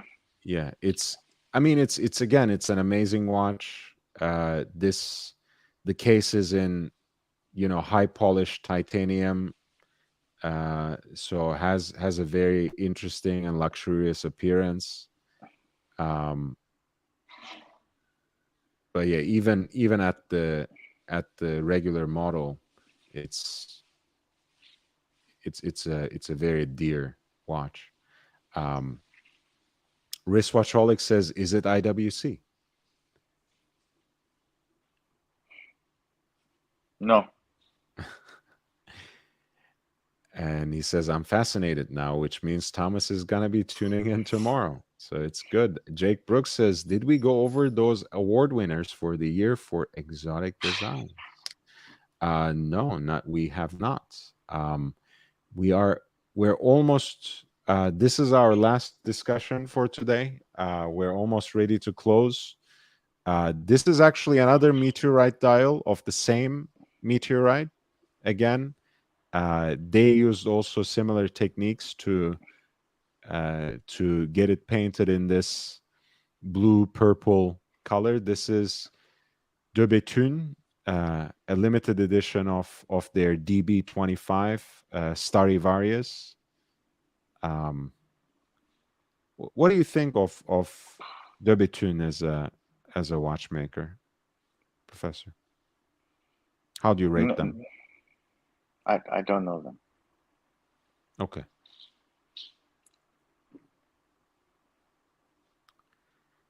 This is, one of the things I do love about them is the way they combine some classic codes of established horological design, the Breguet or palm hands, for example, even the case shape, but which they execute in their unique way, with these hollowed out lugs. This is another titanium case, uh, again in high polish, looks exquisite. Um, I love the way they executed the dial, again with all those Roman numerals, which give it the look of a classical dress watch, but the levels that exist on the dial, I think, make it quite interesting and captivating visually. And apparently, you can get um, this constellation on the center of the dial personalized based on time date and place. So I was saying, like, people look for birth year watches, um, but this could be an interesting piece to get for your firstborn, right? To have the exact constellation from time, place, and date on the dial.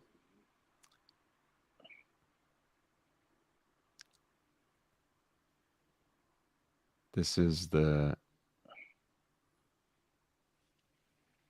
it's basically um, hand engraved and then filled with gold.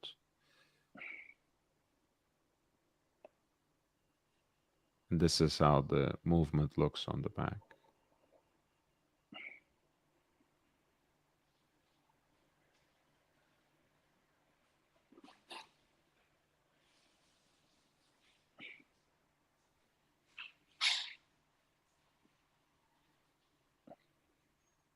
So you are not a fan, El Profesor, as far as I can understand it. No, no, I'm not a fan.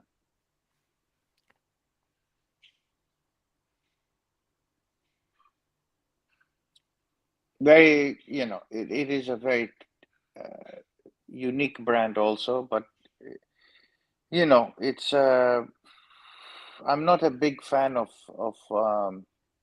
this is hand wound, right? Yes. Manual winding, yes. Yeah.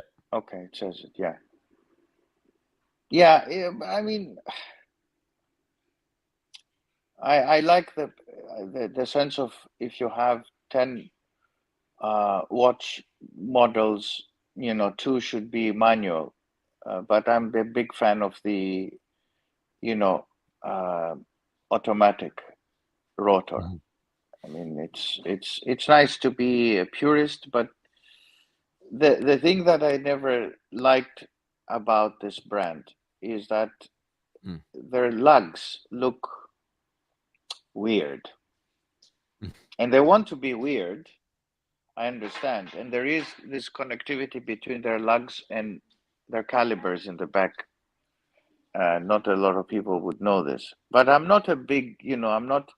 They just make weird looking watches that are aesthetically not so much to my eyes liking. Okay.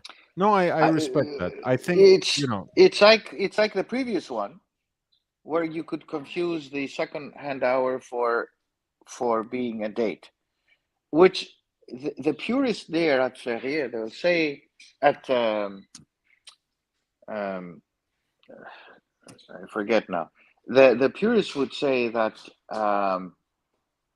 no, it's fine if you know the left index is the second hour and the right one is the date, you will appreciate for this ingenuity.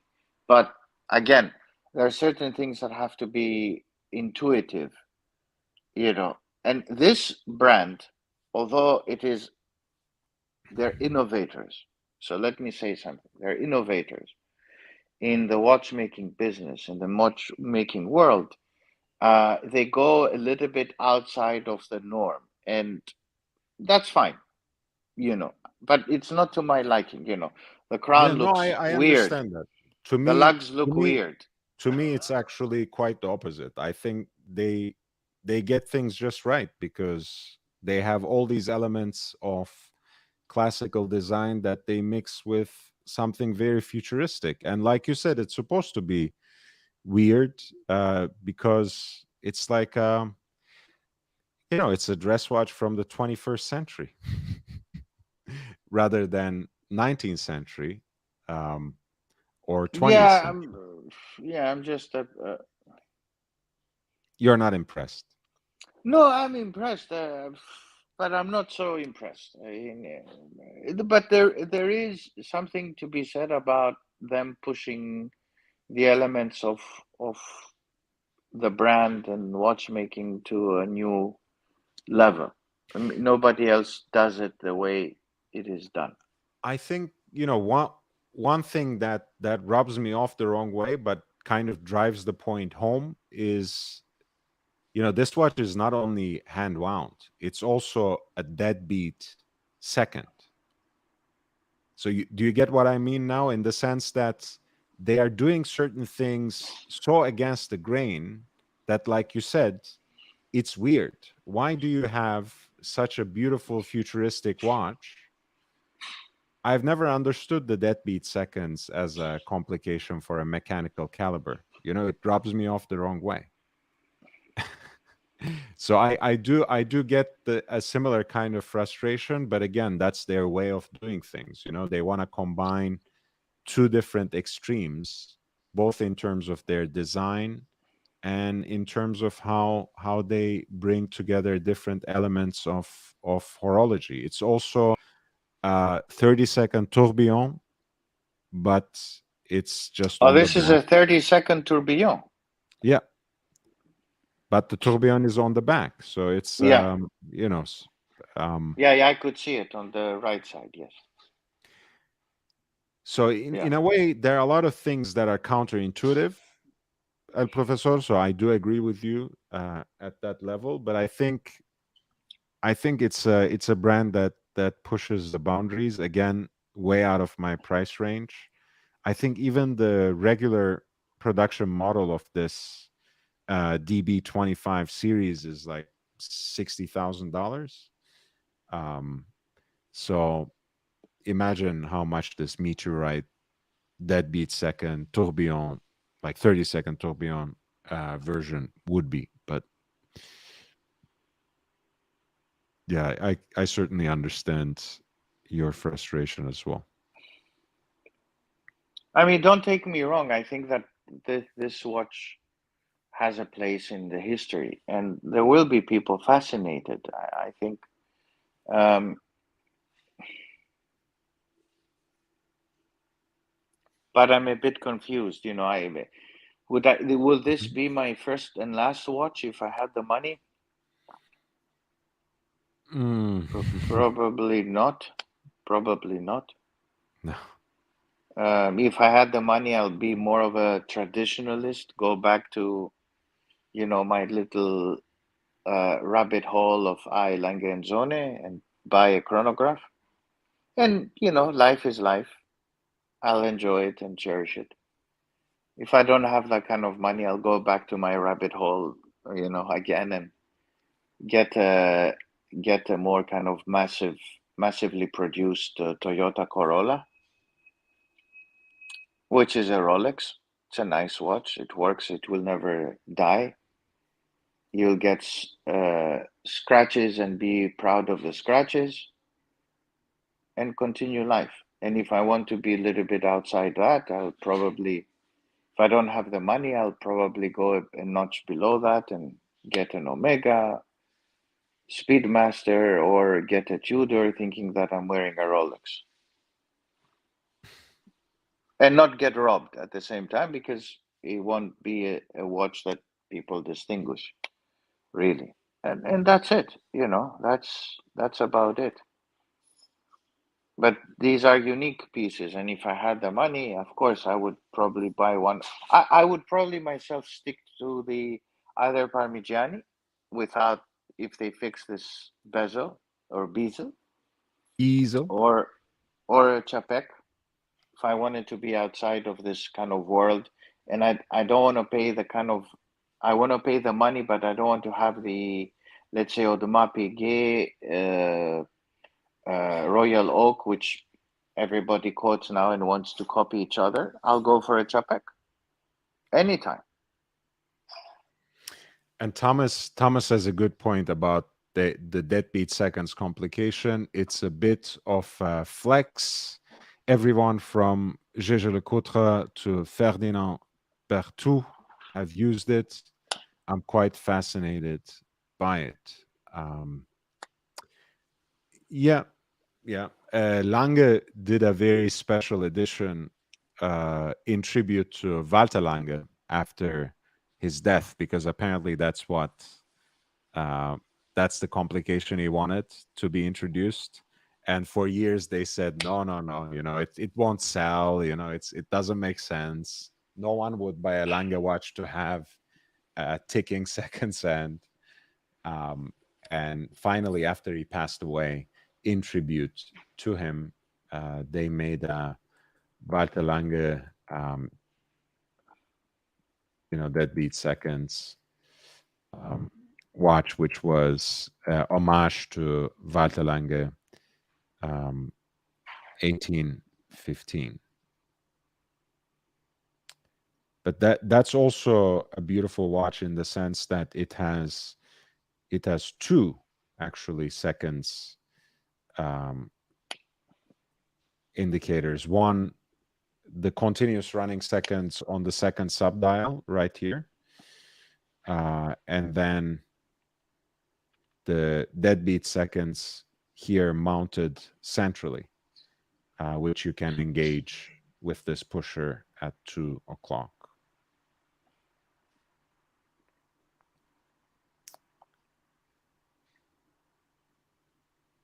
And they had done it, I think, in various numbers, in yellow gold, which was Walter Lange's favorite, well, his medal of choice.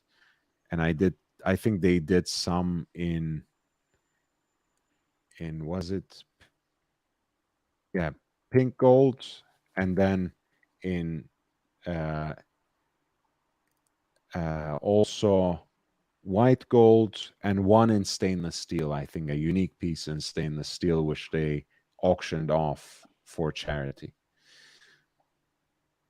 So pink, yellow, white, and then one unique piece in for charity. But it is a little bit of a flex, Thomas. I think you put it just right there. El Profesor, do you have any last words? One more thing to add before we close? I think today we really went into the world of. I'm very happy because this world is really a unique world, and I'm happy that we ended up not really talking about one brand of Rolex again. And this is kind of the watches, the watch world that we aspire and we look up to. It's really a beautiful thing to talk about these brands. I think so. And also again, it's they run the whole gamut, right? Some of the pieces, like Thomas said, that was the first comment that came from him today.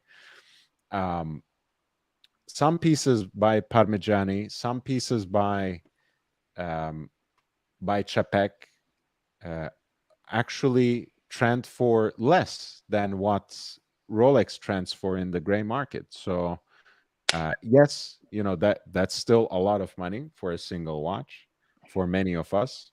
But then again, same can be said even about Tudor, right? $4,000-$5,000 is still a lot of money for most people to spend on a single watch. It's so we are a lot of times we're also simply doing it for the passion, for the knowledge, for the thought experiment, and for the benefit of our audience, of course, breaking down different aspects of these watches, thinking about them as pieces of design, as works of horological artistry, works of art, really, by and large. And you don't have to necessarily own a sculpture by Henry Moore to enjoy it. You don't have to own Mona Lisa to admire it, contemplate it, and think about it. So same thing with a lot of watches, without exalting them to this unrealistic level. Of course, I don't mean to say that, but at one level, they are mobile pieces of art. Especially when it's executed at that high horological level. Yeah, and so it's important also it puts things in perspective because when we When we keep on talking about Omega, this, Rolex, that, we're just scratching the surface, and people should realize that we're just when we're talking about the Daytona and the Blue GMT and all that. This is kind of it's okay. It's good to talk about these things. I'm not trying to belittle people who bought them and who aspire to get them, but this is the tip of the iceberg. I mean, if you go deep, watchmaking and watch brands are just a lot, and there are many, many others who are beyond the level of Omega and Rolex and all of that. I mean, Mhm. your watch in particular, the one you purchased, the Breguet, is a fantastic piece of watch. I would never buy a Tudor for $4,000 if I have the option to buy a Transatlantique for $4,000. Yeah, it's like it's a difference between buying a Toyota Corolla, which is a Tudor, and a older Rolls Royce. Older. I just found, by the way, another one of the same piece that's a little more expensive, but more or less in the same condition. And I might be able to help one of the members of the community to get it, because there's someone who is really interested in acquiring the piece soon. Um, Okay. good to see you is his name. Yeah. I would, if you find a blue one, not the precious metal, if you find the blue one, I would be interested. Okay, I will keep it in mind. It's there. Keep it in mind. They are more Yeah. rare, but they're not as impossible as the platinum with the Yeah. salmon dial, because I Oh, think platinum. Platinum. the that one is very precious. I mean, if one finds it for the right amount, and you have it, you have to grab it. But the Japanese limited edition with the blue dial, that's not unrealistic. That's the Um, one. That's mine. that's not unrealistic. I'm very happy to have acquired that spare dial.